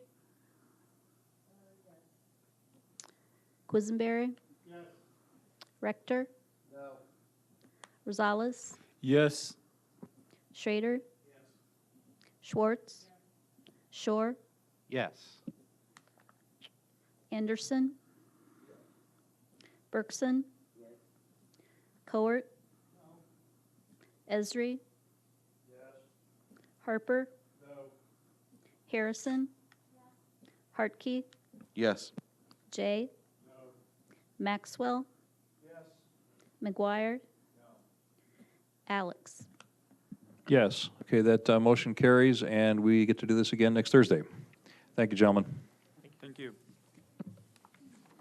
And for information only, as Mr. Giba pointed out, there is a memo in the packet which requires no action, but which does discuss sort of general financial strategies for the nursing home. So if you hadn't had a chance to read that, please do. We'll move on to the state's attorney, item F1. I have a motion to request approval of renewal of the state's attorney's appellate prosecutor program grant for fiscal So year moved. 2016. Mr. Quisenberry, seconded by Mr. Hartke. Any discussion? Hearing none, all those in favor, please say aye. Aye. Any opposed? That motion carries. May I have a request to forward to the full board for recommendation of approval, application for renewal and award of the Illinois Criminal Justice Information Authority grant for crime victims, also with the state's attorney's office. Ms. Michaels and Mr. Esri. Any discussion, questions, or comments? Seeing none, all those in favor, please say aye. Aye. Any opposed? That motion carries. Move on to the county administrator with the fiscal year 2015 general corporate fund budget projection and budget change reports. Deb? The report is tracking very consistently with where it's been the last couple of months on the revenue side. I know many of you are aware of the signing of Senate Bill 2039 earlier this week, which was very good for the motor fuel tax fund, which should see about $1 to $1.3 million of monies that it otherwise might not have seen. But it does not have a significant impact on the general corporate fund. The only two lines that it impacts of the ones where I was telling you we may not see all our revenues for the year are charitable games licensing and off-track betting. So those have been restored to what we would expect if we receive a full year's worth of revenue. Where the state monies are not coming in, though, as I pointed out last month, are on the use tax, which is currently projected at about a $250,000 deficit because we are assuming we will not receive any more of our monies on that revenue this year, and on state reimbursement or salary reimbursement, state salary reimbursement, where we are not receiving the state share of certain salaries within the general corporate fund. So the combination of those two is right at a little over $400,000 shortfall. Even with that, though, it looks at this point like we should achieve 97% of our revenue. Areas where we've totally regained from where we had thought earlier this year, the penalties on taxes actually did come in close to budget at $642,000. That's probably complete at this point. The general revenue, which is our fees, is coming in much better than originally anticipated at just about a $44,000 deficit. Earlier this year, it looked like it was going to be $300,000 or $400,000 short. The other one that continues to be short is the 1-cent sales tax, and I don't foresee that changing. So if you look at the next page on the expenditures, we are basically underspending in just about every area. And it's late in the year, so even though this may fluctuate somewhat, I feel like it should be fairly realistic at this point. So it looks like we'll spend about 97% of our budget, which puts us at basically a balanced budget for the year. The projection is that we would be $15,000 negative, which on a $35.4 million budget is pretty close to balanced. And it maintains our fund balance very close to our fund balance goal, which is 12.5%. We would end at 12.2%. Thanks, Deb. Ms. Schwartz. Deb, I have a question about the quarter cent. Mm-hmm. So we're a month away from the end of the year. We're at $4 million. So you think we can We're make? not. We're 3 months away. So We will receive quarter cent revenue until February. Okay, so because it's it's not for so it's 60 this, days. Okay. because it comes in 3 months late from the state. So I know that earlier this year you were thinking it's flat, so actually it's actually going up? The 5.5? The quarter cent sales tax is still pretty flat, but because you see it's still negative to our projection for this year. But I think at the last year point, it was maybe around 1% better than where we were year to date last year. So we're still thinking 5.5 is realistic? I think it is, yeah. Thank you. Thanks, Rachel. Anybody else? Okay, thanks, Deb. We'll receive those reports and place them on file. And again, pass our thanks along to the department heads. I mean, it's, as you said, losing $15,000 out of $35 million. I can live with that, especially given the revenue challenges from the state that we've been dealing with. I guess speaking of which, I should mention, my understanding is, and Shayna is going to nod her head, that the House and the Senate have passed the bill that will bring us our E911 and motor fuel tax money, and Governor Rauner has signed it. So that doesn't mean we've got the checks yet, but it means we're a lot closer than we were last week. So we will send out a celebratory email once the treasurer says that we've actually started to receive some of that money. Move on to item G3 and G4. This is our energy consulting services agreement with Good Energy LP for the electricity aggregation program. And Deb, you need action on both of these. This is approval of the first. It doesn't really make sense to approve one without approving the other. I would guess I'd ask for an omnibus motion to approve the professional energy consulting services agreement with Good Energy LP and the resolution authorizing the execution of a service agreement for the supply of electricity for residential and small commercial retail customers who do not opt out of such a program, otherwise known as electric aggregation. That was I'll a make such an mouthful. omnibus Moved by Mr. Shore. May I have a second by Mr. Hartke? There's a cover memo from Deb in the packet describing this program, which started in 2012. Deb, I don't know if you want to say anything in it by way of This cover introduction. memo is actually from Tammy Ogden, so if Tammy wants to come up, if anyone has any questions. Does anybody have any questions on this program or questions for Ms. Ogden about the proposed agreement? Seeing none, I guess you don't need to come up, but thanks for being, thank you for the work, Tammy. Any additional comments or questions? All in favor, please say aye. Aye. Any opposed? That motion carries. There's no other business for finance. There's no chair's report. Items for consent will be C 1, 2, and 3, F 1 and 2, and G 3 and 4. Thank you.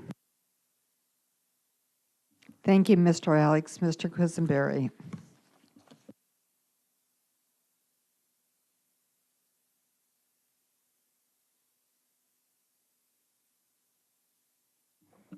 Well, that's a shorter walk now.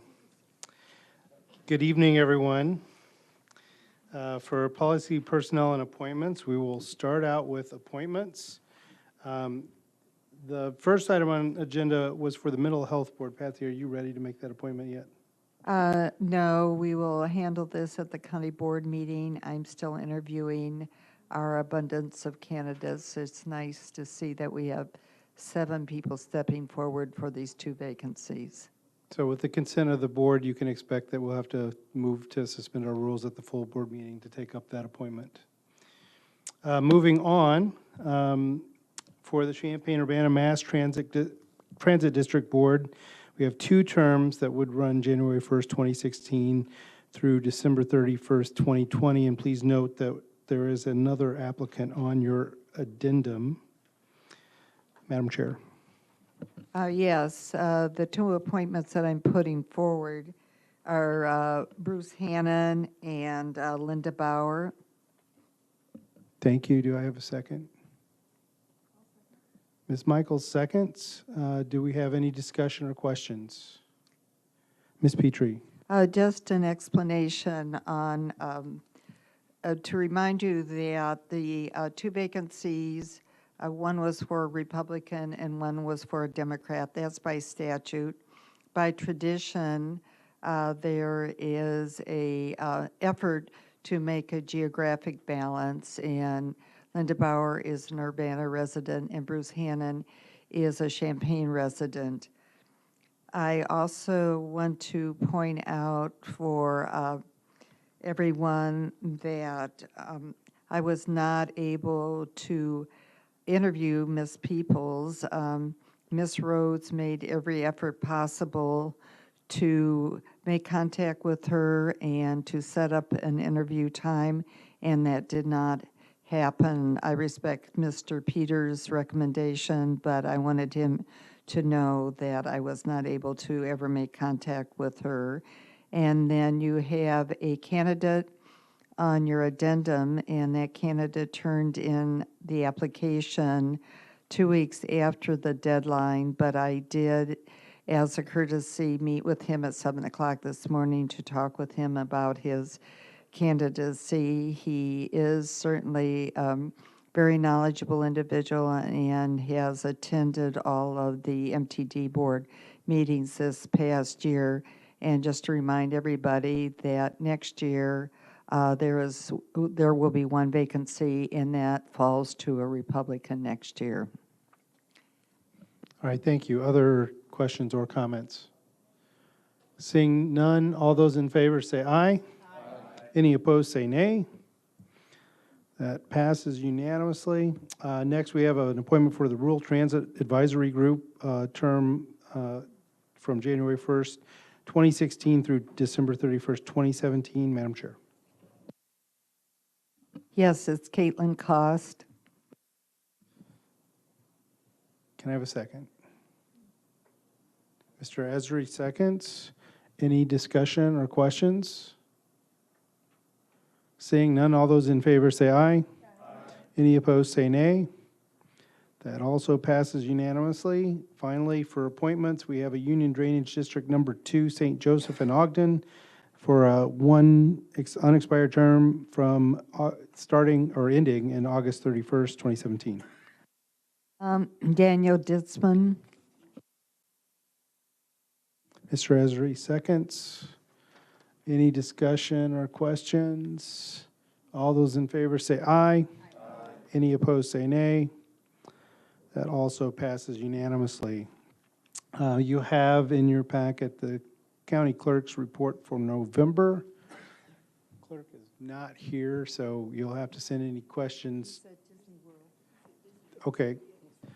You'll have to forward any questions to Space Mountain, apparently, so you can follow up with him. So we'll take that and place it on file, but you can follow up with him later. Next, we will go to the County Board of Health section where we have approval for an update to County Health Ordinance establishing a fee schedule. Can I have a motion, please? Mr. Hartke moves. Mr. Shore seconds. This is a follow-up to the things that we did last month. If you're wondering why we're doing something again, there are updates that are going to be happening to the county health ordinance over time. This fee schedule is something that we should take up now. I did ask if we could wait until we had further changes coming down the pipe that we could do together, but there is some need to go ahead and proceed with this. We have Mr. Roberts here to answer questions in case you have any. Seeing no questions? I have a question. Mr. Roberts, would you remind us, and for the public watching, what criteria you use for establishing these fees? Because a couple of them are on the high side, and I would like to have the public understand why you chose those higher amounts, like one is $350 for a fee. First, this is a new ordinance. This is not updating any existing ordinance. So I think the language you have, approval of update to the county health ordinance, is maybe an error. The object was to establish a separate ordinance that would establish a fee schedule. And so in the ordinance, it says an ordinance establishing fees under the health ordinance of Champaign County. So it's a separate ordinance. And these are existing fees that have been in existence since the start of the county health department, for the most part, other than operational fees for the food. So that was back in 1998. Thank you. So Okay, Josh, would you accept that adjustment to that language? And Mr. Shore, since you are the movers and the seconders? Are there other questions? Mr. Alex? Ms. Petrie, did you get your question answered? Only that these fees have been in place for a long time, but no criteria for why they were what they are today or if they've been reviewed. With the county health board, we're in the process of reviewing fees, and so those fees may change. The object of this ordinance was to set up a template so that if there were any changes in the future, they could amend the existing ordinance. But the problem is that when reviewing the health ordinance with the state's attorney, we found that the health ordinance gives the health board the authority to adopt the fees, and the state's attorney's does not recommend that be the case, that it should lie with the county board, and so that's what this ordinance would do. But this is not a fee increase. This is not a fee increase. There are no fee increases, except there are new fees, and those are associated with the closed-loop well. Okay. Which are things that we didn't previously inspect, right? Right, that That's a started new function a in the year health ago, department. of December of 2014. And that's one of the things I need to do, to show the state of Illinois is not only do we adopt a code, which you did last month with adopting the health ordinance, but also the second part is I have to have fees associated with it as well. And this is something that these did not have to be inspected previously? Yes, there was no regulation, no permitting, construction permits or fee inspections And with the closed-loop systems. And the $350, that's the cost at which you believe it costs to cover the, or the, I'm to not too cover the sure, cost of the inspection? what is the Was 300? that the closed loop, what was the closed, I'm sorry, what was the closed loop well fee? I don't have the It, text in front it of me. is $100 for the first 10 boreholes, and that's defined in the water well construction code, as well as $10 for each additional borehole. That's in the that's in the water well construction code, and that's for a construction permit. However, when we looked at the cost of looking at the 8 closed loop well systems that we looked at from December to March, we found that our costs were approximately $250 for residential services, and that's why for closed loop well, you have a $100 permit fee plus a $150 inspection fee. Okay, $250. Okay, thank you. I 250. misunderstood. Thank you.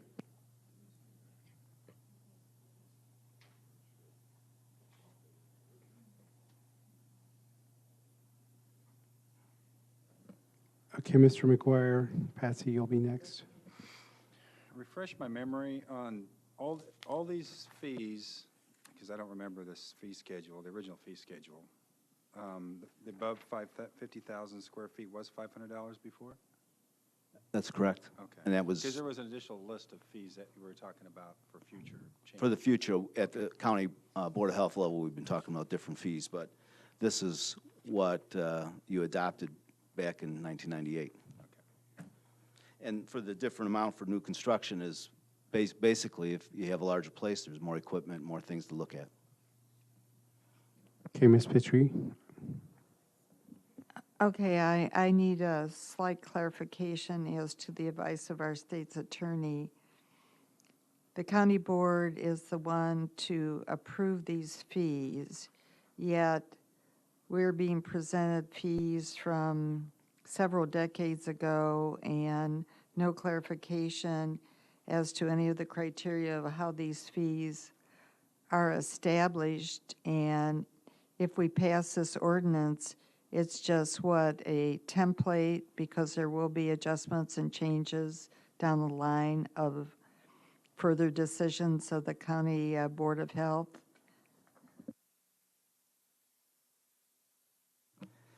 Correct. This is what exists today, other than with the closed loop well.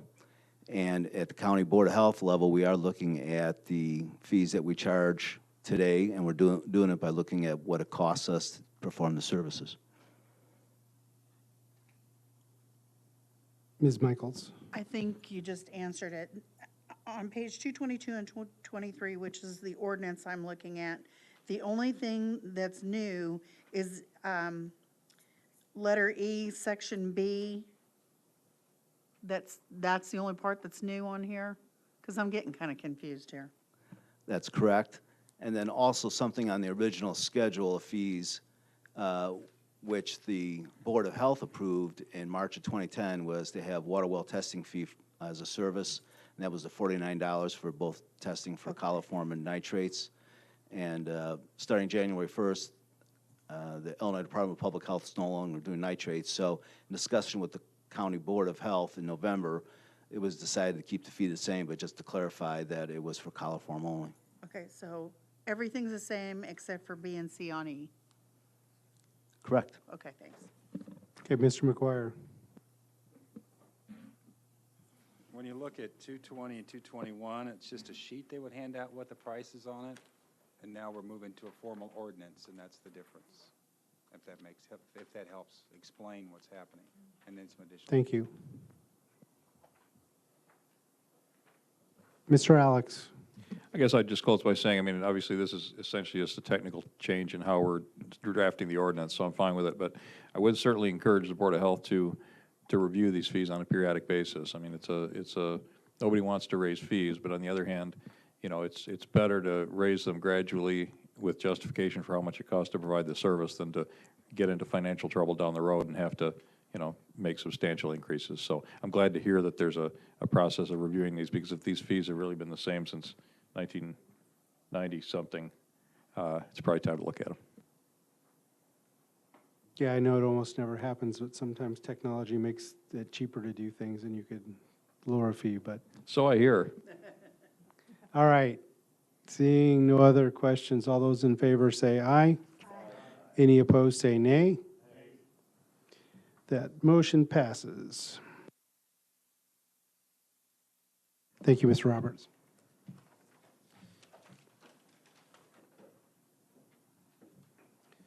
Next, we have from the Regional Planning Commission a request to approve revised bylaws for the Champaign County Rural Transit Advisory Group, and we have Rita Black here who can answer questions if there are any questions. But I do need a motion first. Okay, Mr. Harper, and second, Mr. Shore. Deb, do you want to speak to that a little bit? Rita, could you come give us a brief explanation?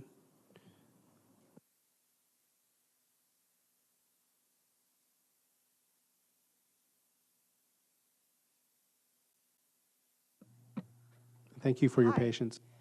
Hi, good evening. Well, you have the memo that is kind of self-explanatory. We have had bylaws for the Rural Transit Advisory Group since we started providing services, public transportation services in rural Champaign County in 2010.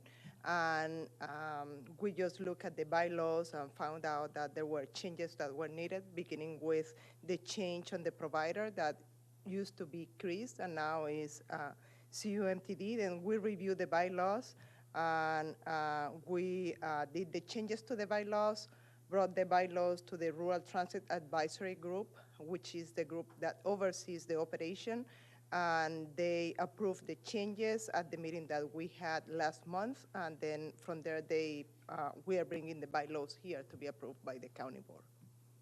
All right, and who is with you tonight? Sorry. This is Zoe Keller. Zoe Keller is the new person, used to be Eileen Sierra, who is the PCOM. Don't ask me what that means, but is the person who sees the operation and the management of the transportation system for the rural Champaign County. All right, thank you. Do we have any questions? Yes, Ms. Busey. You've changed the month of appointment of our tag members from November to December. Mm-hmm. Did you do that just because the county board changed its fiscal year, or do you have some reason other? The other reason is that we changed the schedule of the meetings. Now we are having the meetings before our meeting was in October. One of our meetings of the Rural Transit Advisory Group was in October. Now the meeting is in November, that we can talk to our members and then bring the appointments to December, and then with that, it will start with the new fiscal year. The appointment will start with the new fiscal year. Okay, the only thing I would point out to the board is that you reorganize every other December, and appointments that a board chair has to make in December are sometimes difficult. So I don't know if that change really works well for the county board. Okay. Do you want us to move it back to November? Would it be a problem if we amended this to keep it, to strike that change? Okay. I would need someone to make the motion for that amendment. Ms. Bergson, seconded by Mr. Schrader, which essentially strikes that change for the term of the appointment. Yeah. Yeah, we have a hard time figuring things out that December, so on every other year. So I would like to, Mr. Alex, you want to speak to the amendment? I do. I just wanted to confirm, I mean, is this a hardship? I didn't entirely understand your explanation for why it changed, but I want to make sure it's not a hardship for you. we change the schedule of our meetings, and then we will not have the approval from the Rural Transit Advisory Group for the appointments, or discuss with them the person who could be appointed on time to have the approval by the county board in November. But then what we have to do is, anytime that we have a vacancy, then have the discussion at the previous meeting. But I'm sorry, you meet in October, or you used to meet in October and now you'll meet in November? November. Okay, so you've moved your Correct. meeting to November, and I assume it's later, and it's later in the month than the county Exactly. board meeting? Okay. Exactly. I understand. I mean, I guess, is it a hardship for you to have this discussion? How often do you meet? 4 times during the year, then we'll have to have the So discussion. you'd have to do The it previous meeting. 3 months earlier. Is that something you can do? Hopefully. The problem is the difficulty of getting people to serve on this board, on this group, but we'll do our best. I mean, another alternative would be to push it back to do it in January, because then that would leave the new board chair or reaffirm Probably board that chair would be time. better Would that be for better us. for you? Yes. You want to do that? Well, January. yeah, well, given, I mean, that's going to be the reality if it can't be, if the board can't act on it in December, then it's going to be taken up in January. If that means that they don't have a full contingent, it doesn't matter because you don't meet again until February. Exactly. So then maybe it doesn't matter. Well, no, I mean, if they can talk about the appointment in November. Yep. We can make the appointment in January. Yep. And they can then meet in the January meeting, because they meet after the county board meeting. Okay, Ms. Bergson, would you withdraw the amendment then? Okay, then we don't have to vote on it. I would make an amendment that they change it to January. Right? Yeah. Okay. Currently, it was done in November. They wanted to move it to December. And I'm saying we should do it in January. Am I correct? Exactly. That's, yeah. I'm not sure that makes a difference because What am I missing here? when we appoint them, what that essentially means is somebody will be serving in January that won't have a meeting to go to. So if we don't have to change anything about the term, it's just they won't get formally approved until January, but they don't sit at a meeting until February, so they don't have an action to take in the interim. But the language now says we approve it in November. No. Right. And if They the do. meeting's been moved such that they would not have the opportunity to give feedback to the county board If you look on prior to page the next meeting, 229. we've got a problem. On page 229, they're saying that with this change, the county board will appoint in December of each year. And based on what they've said about schedule, I assume that can be changed to January. Yeah, exactly. So that would be the amendment that's. It has the same effect, but it doesn't bind the county. It means we don't have to make the appointment in November. We don't want to make the appointment in November, right? We want the new board to make the appointment, not the old board, is what. As I'm it hearing. stands, it doesn't require us to make the appointment in November. Why are Currently, we the changing it then? What am I appointments- missing here? Currently, the appointment's made in November. They've changed their schedule. They were asking the county board to make the appointment in December, but it works just as well for them if the county board makes the appointment in January. So I would request that you amend that December that they have in their bylaws to January. Exactly. Okay, I so move. Do I have a second? Second. Mr. Shore. Does everybody understand what we're doing here? Yeah. Okay, good, because I'm not sure I do. All right, any further discussion on that amendment? Seeing none, all those in favor say aye. Any opposed, say nay. That amendment passes. And now are there further questions before we pass all of these changes as amended? Seeing none, all those in favor say aye. Any opposed, say nay. Motion passes unanimously. Thank you for your patience and putting up with our discussion about the calendar. Okay. Thank you. Sure. Rural transportation to Rantoul between Champaign and Rantoul for reentry program. We are working on it, right? We have had several meetings. We are working on it. We are getting closer to provide fixed rural transportation services in Champaign, in Rantoul, and hopefully in the future between Rantoul and Champaign-Urbana. We are working on it. Okay, thank you Really close, very much. right? I knew she would. All right, thank you.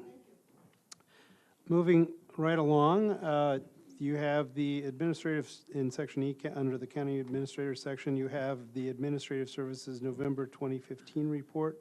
Now would be the time to ask Ms. Busey questions if you have them. Seeing none, we'll accept that and place that on file.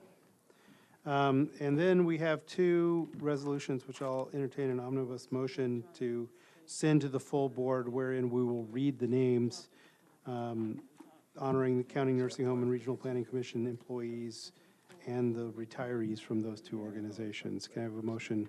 Mr. Esri, can I have a second? Mr. Shore.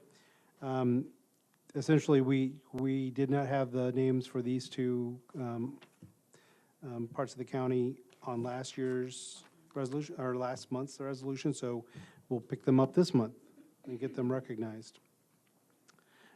All those in favor say aye.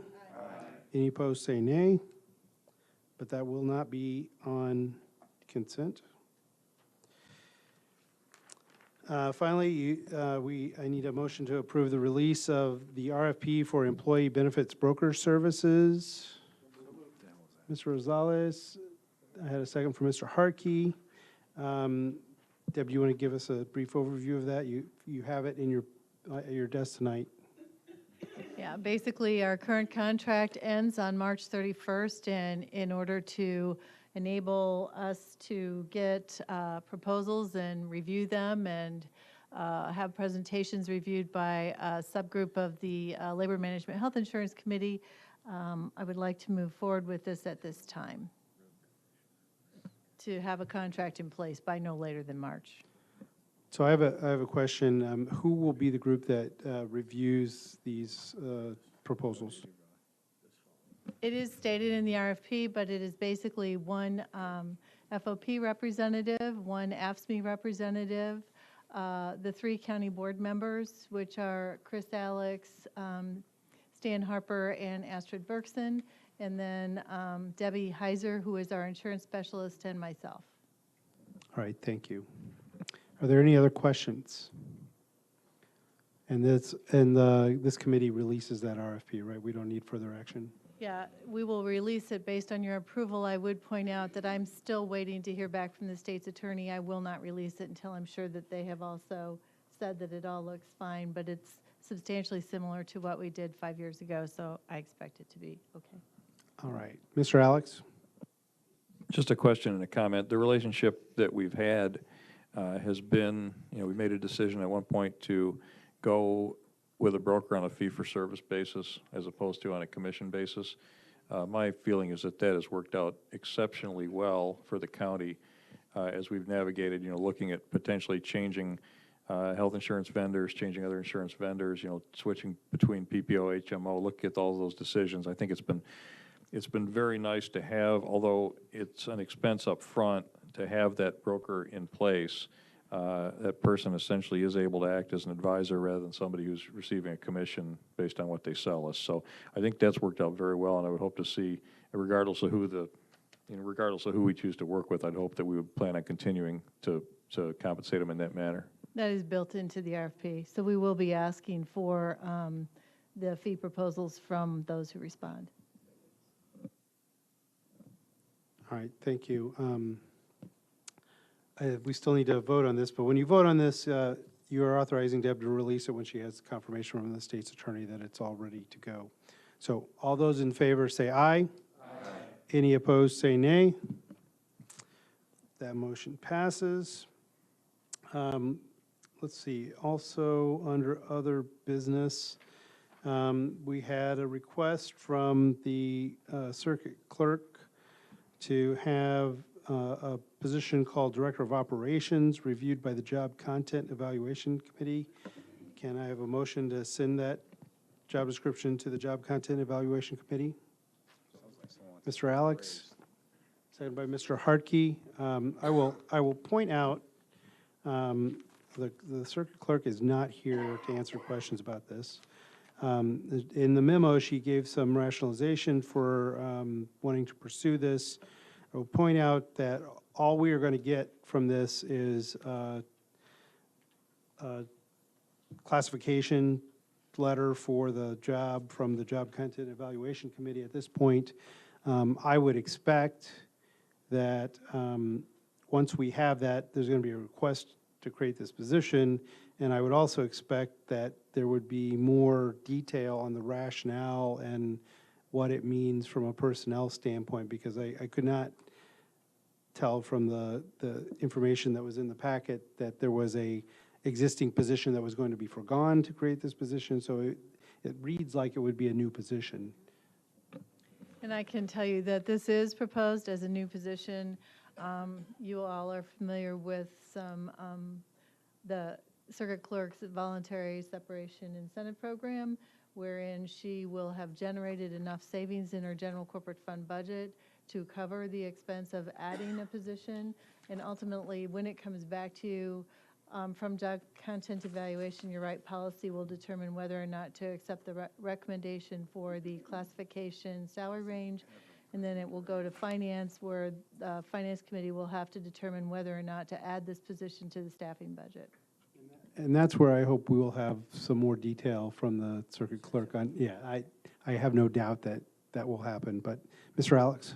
Yeah, just to reiterate that, just having the money in your budget to pay somebody doesn't mean that you can create a new position. You have to come back and have that added to the schedule of authorized positions.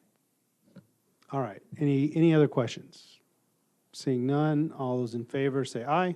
Aye. Any opposed say nay. That passes unanimously. Under Chair's report, okay,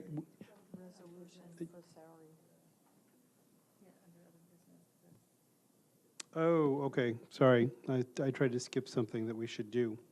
You have in your packet a resolution that talks about the failure of the state to reimburse us for the county official salaries. I would entertain a motion for that resolution to send to the full board. Mr. Anderson moves. Do I have a second? Ms. Bergson? I believe this is similar to what other counties are doing to express their discontent for the fact that the salaries of some of our elected officials are supposed to be paid at least partially by the state, and they are not doing so. And so do you have any questions about this? Mr. Hartke? Yeah, I'm going to go ahead and vote for this because I agree they should be living up to their obligations, but I want to make it clear that there's a lot of obligations the state is not living up to that I think are far more important than county official salaries, but I will be supportive of that. Mr. Alex? Yeah, I am not really sure what this means. I mean, this doesn't say we're upset that you're not paying. It says we support litigation to make you pay. And I don't understand what that means. I mean, is there a lawsuit ready for the state's attorney to file, or are we proposing to join some suit brought by an association of counties or something like that, or is this essentially just posturing at this point? I guess the reason I'm asking is I don't want to commit ourselves to file, I don't want to commit to spending legal, if this is what we're going to spend our legal fees on, I'd rather spend them on something we have a better chance of winning. I believe this is coming out of the State's Attorneys Association, and if there's a block of counties that all agree, I believe that the litigation is actually going to be handled by the State's Attorney or the State's Attorneys Association. Does that mean it's going to be paid for by the state's attorney or by the state's attorneys association? Yeah, they're not, my understanding is they will not ask for the county to pay for anything, but I can certainly clarify that by the board meeting. Okay, thank you. In that case, I will vote for this to go to the full board, but I'd like to know whether we're being asked to spend any money on this crusade or not. All right, further questions? Seeing none, all those in favor say aye. Aye. Any opposed say nay. That goes to the full board, but we may want to keep that off of consent for clarification and a chance to vote on it. Mr. Quisenberry? All right, yeah, under other business, we had one more thing we needed to do.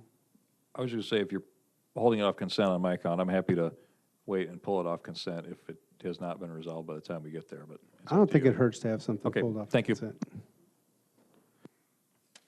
All right, so we also committed earlier, or I committed earlier, to take a straw poll on the interest in supporting the presentation that we had earlier to help them go forward with what they need to do. I advised him that this would not be action because we did not have this noticed, so we can't take an action, but we are certainly allowed to take a straw poll. So at this point, if you are supportive of that, us pursuing that and perhaps taking an actual action in January, that if necessary, for their needs, please raise your hand at this time. Well, I think he can move forward with our full support. Yes, Mr. Esri. Just a question. I know it's generally reserved for stuff that's like true emergency, but would there be any reason we could not put it on the actual board meeting's agenda? That way it's noticed for next week?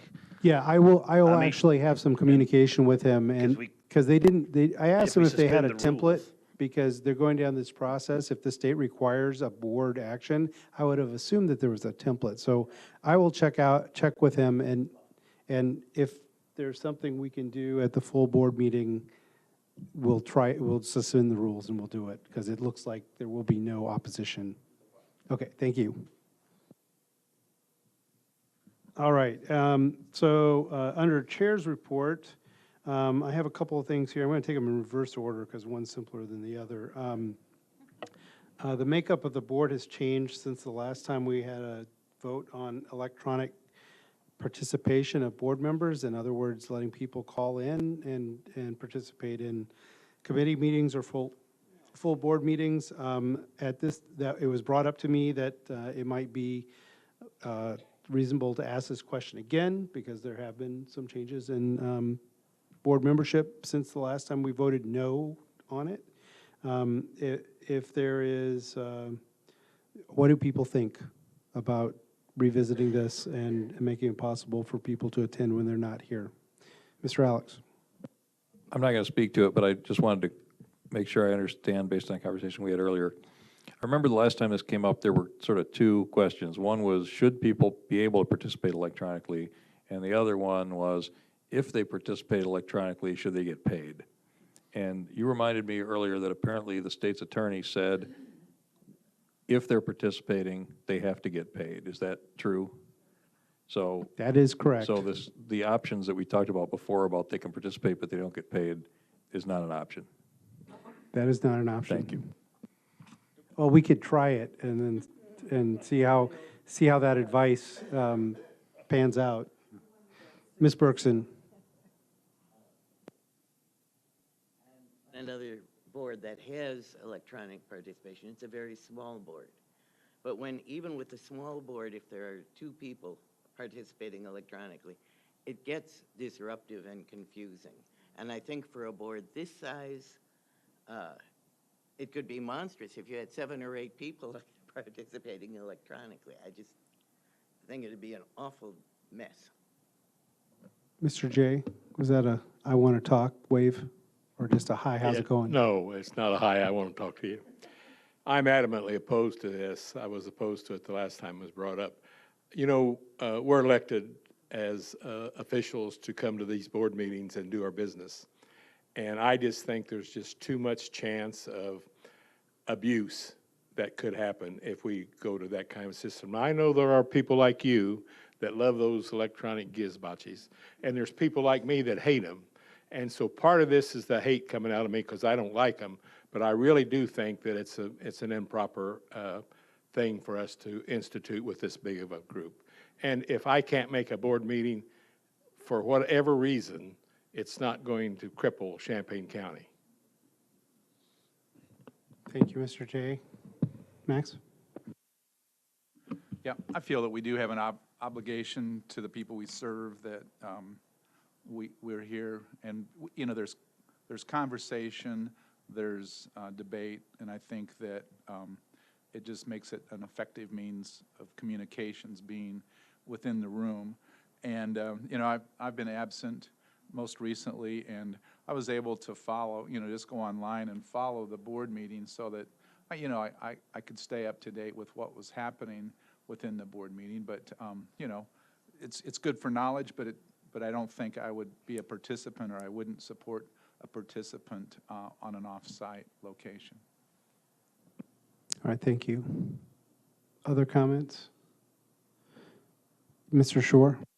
I guess philosophically, I would support this. I think that, this isn't our full-time job. This may surprise some of you.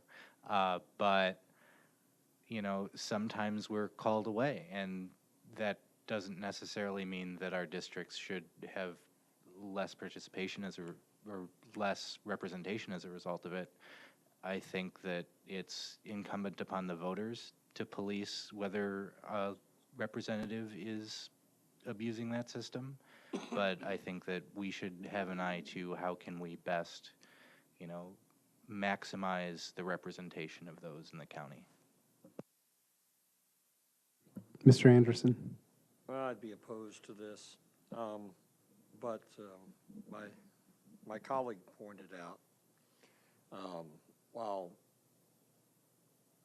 you could try to do this electronically and be able to represent your constituents if you're unable to attend. Nonetheless, there's two of us here from each district to represent our constituents.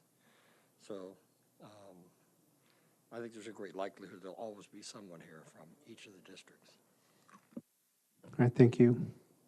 Other comments? Seeing no, Mr. Alex? I guess I would add to what Mr. Anderson said by saying that I personally feel that about 90% of the work that I do representing my constituents happens between the meetings anyway. It's talking to other board members, it's working out the details of things that I'm going to support or not support, and quite frankly, whether I'm at the meeting or not. Obviously, when we do occasionally get close votes and want people to be represented, but I think a lot of the work happens behind the scenes. I am one of the people who Mr. J mentions who understands the technology, but I actually agree with him on this. I think it's reasonable that we expect people to be here in person to participate. Mr. McGuire, and then Jana. I guess I'm against it also, but I might be a little upset that we lost Mr. Kibler and then decided to do what he wanted to do. Ms. Harrison. I guess this is just kind of a clarifying question. Is the idea and intent is if someone has like a medical, like I'm thinking of a fellow colleague of ours who may have been in a nursing home and had a hard time getting over. Is it for like the intent of medical reasons, where if a county board member can't make it for medical reasons, not employment or any other things that could come up, but because they physically can't be here? It is a specific list that the Open Meetings Act authorizes us to accept electronic participation for. Including that. Including, yes, medical, family emergency, and employment. Seeing none other, I'm going to throw my 2 cents in. I think I would find this to be a very useful opportunity, having commitments that take me away at times when we meet. And I am actually a participant on several boards that almost never meet face-to-face. We have to conduct our business remotely, and it can be done. It can be a problem if people aren't used to it and there's not a good traffic cop operating the speakerphone. But it can be done, and it is being done around us by other units of government that are capable of moving forward with this and comfortable with this. So, I don't think there's, I've not seen any examples of the abuses. There might be abuses. I'm not saying that there wouldn't be, but I don't think we should let that be a barrier to trying it. But what I will say that what I have heard here is I have not heard a groundswell of support for this, and so I don't know that there would be any value in pursuing it at this time. because I think the people who supported before still did, and the people who changed, came on the board, don't necessarily support it. So the other thing was I'd been advised that there have been some questions about looking at our public participation rules. I would say that that has been brought to me more recently, but I also will say that over time, I have had discussions, more specifically with Ms. Petrie, about the model of our public participation, and it's mostly been focused on the committee of the whole, where we have people come at the beginning and everybody speak, and then we have a meeting, and if somebody came and spoke to us about justice at that point, we're not even to the justice section at this point. So their proximity of what they want to talk to what we're working on, it seems pretty distant. So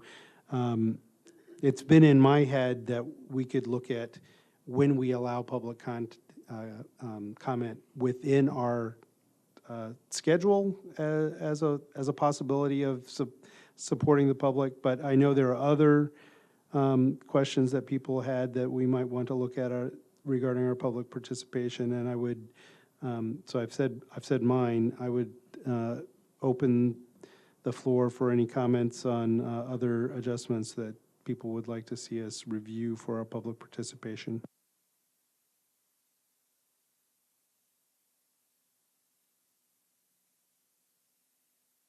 Ms. Berkson.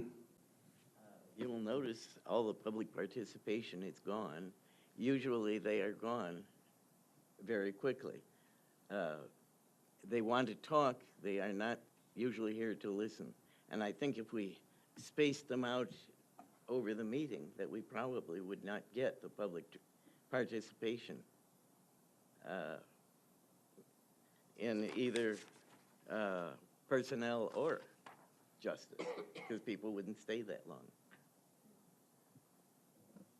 Mr. Alex. Yeah, I guess I'll make a plea for the status quo here.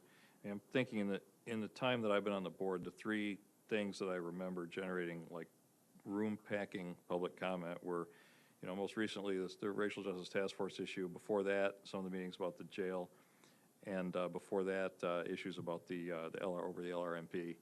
And I mean, it's a pretty different groups, coming, and I feel like, I've never had a situation where I've felt that whether people are loud or not, makes a whole lot of difference. I'm somebody who, the louder you speak, the less I tend to hear. So I guess I'm okay with the current structure. I think it's reasonable for people to expect, hey, I know what time the meetings are. If I go to the meeting, I'll get to say my piece and won't have to keep track of whether, do I have to wait for an hour. I think we've been pretty good.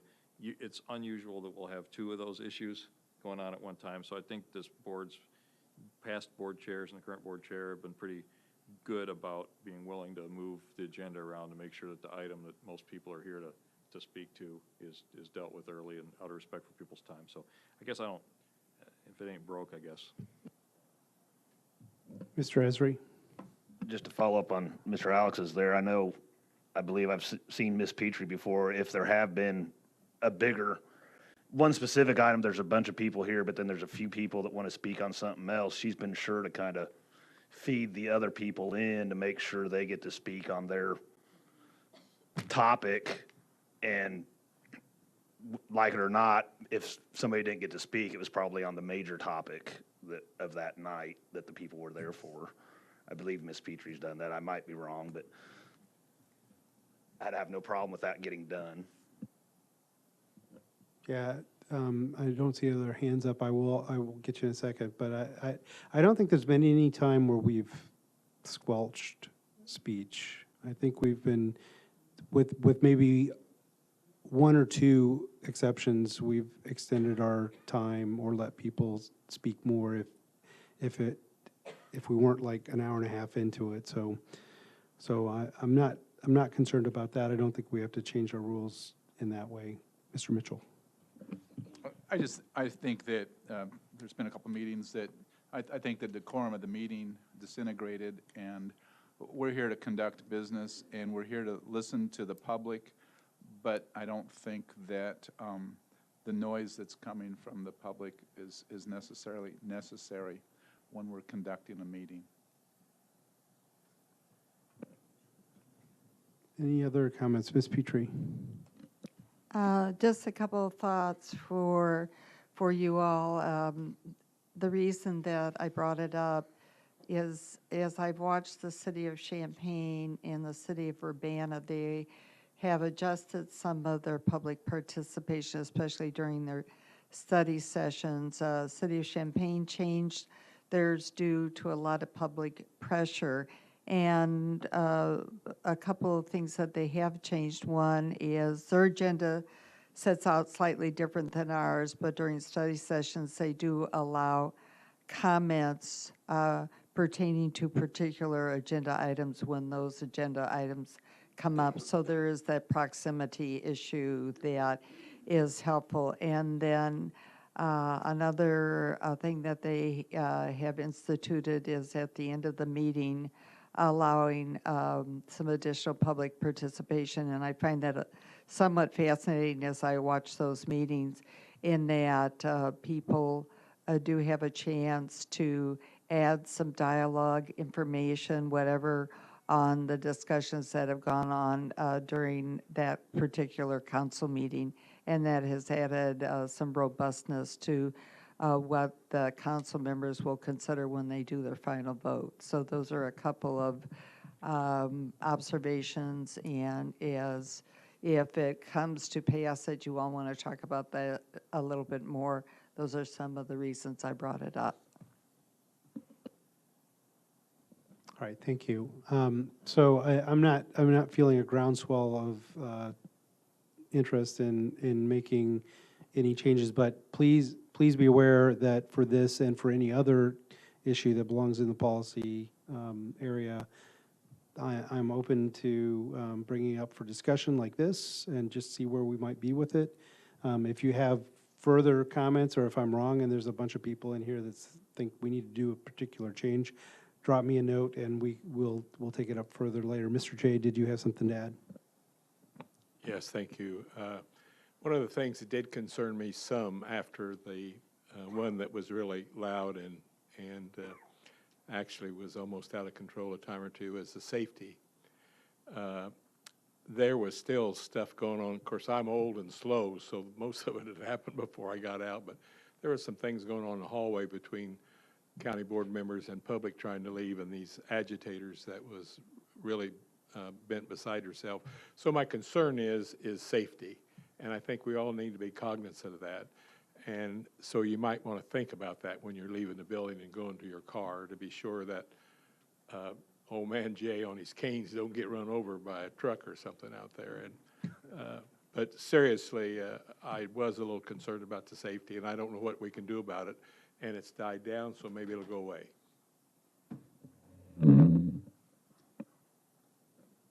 All right, that's all I had for policy. The items for consent are A, 2, 3, and 4, D1, and the other things that passed I want to be not on consent, or they go straight to another place rather than full board.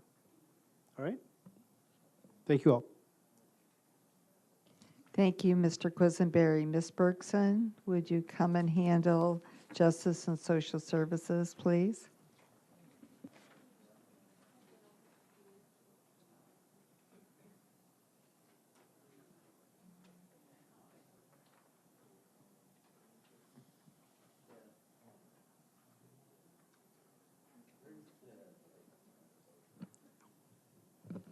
The reentry quarterly report, is that on this?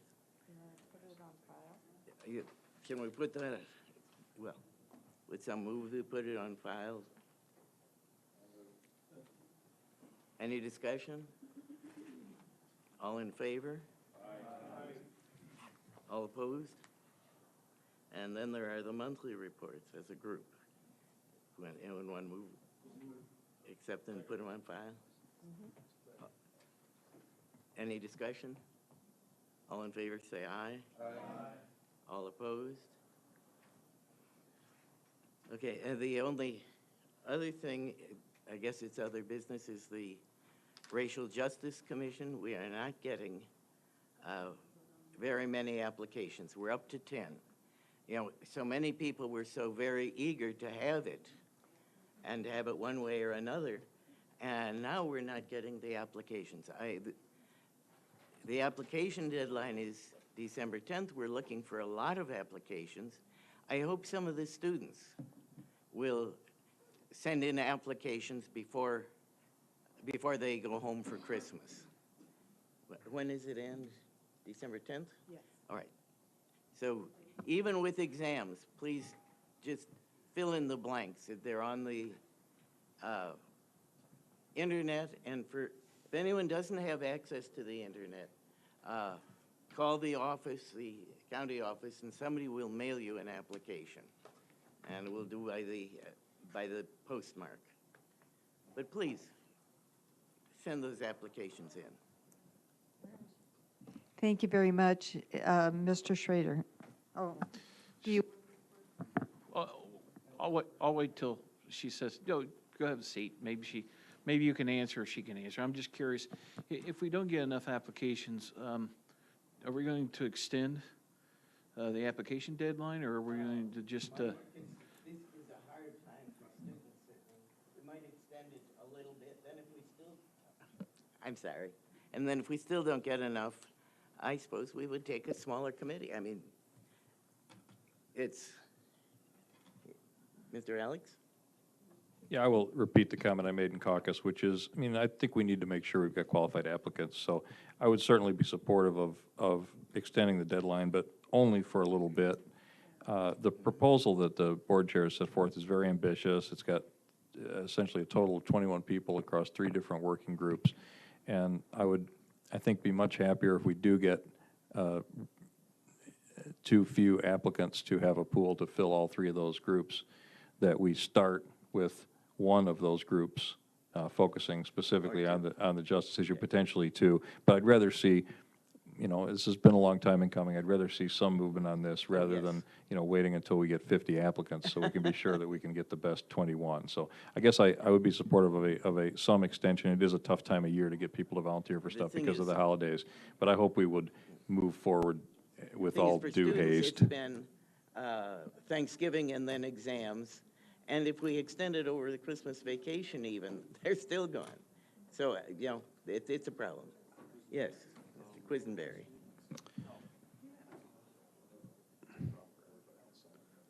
I will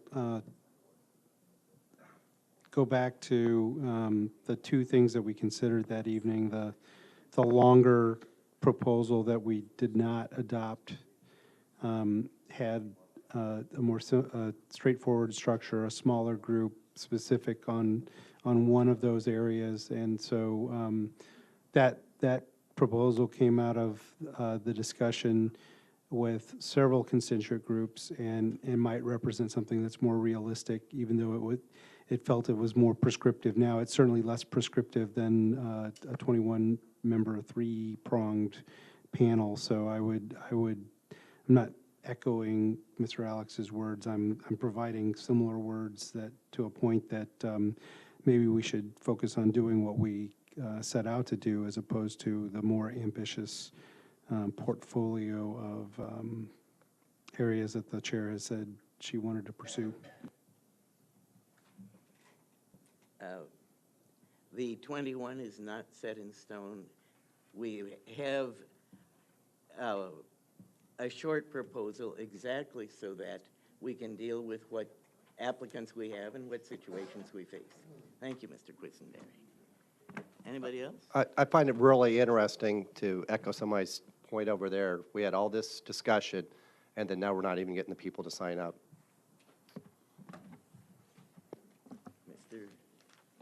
Yeah, I would speak to that, because I've spoken to some people about joining this. There's a lot of people that feel that the process that delivered it, that the ambitiousness, the 21-member stuff, they don't feel that this is an effective group, so they are unwilling to join it. And I'm not making a judgment, I'm just explaining what some people have told me.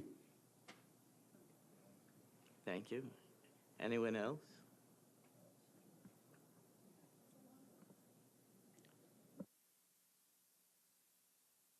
Thank you, Ms. Bergson. Is there any other business? Mr. Quisenberry. I move we adjourn. Second? All right, Mr. Anderson, we are adjourned. See you next Thursday.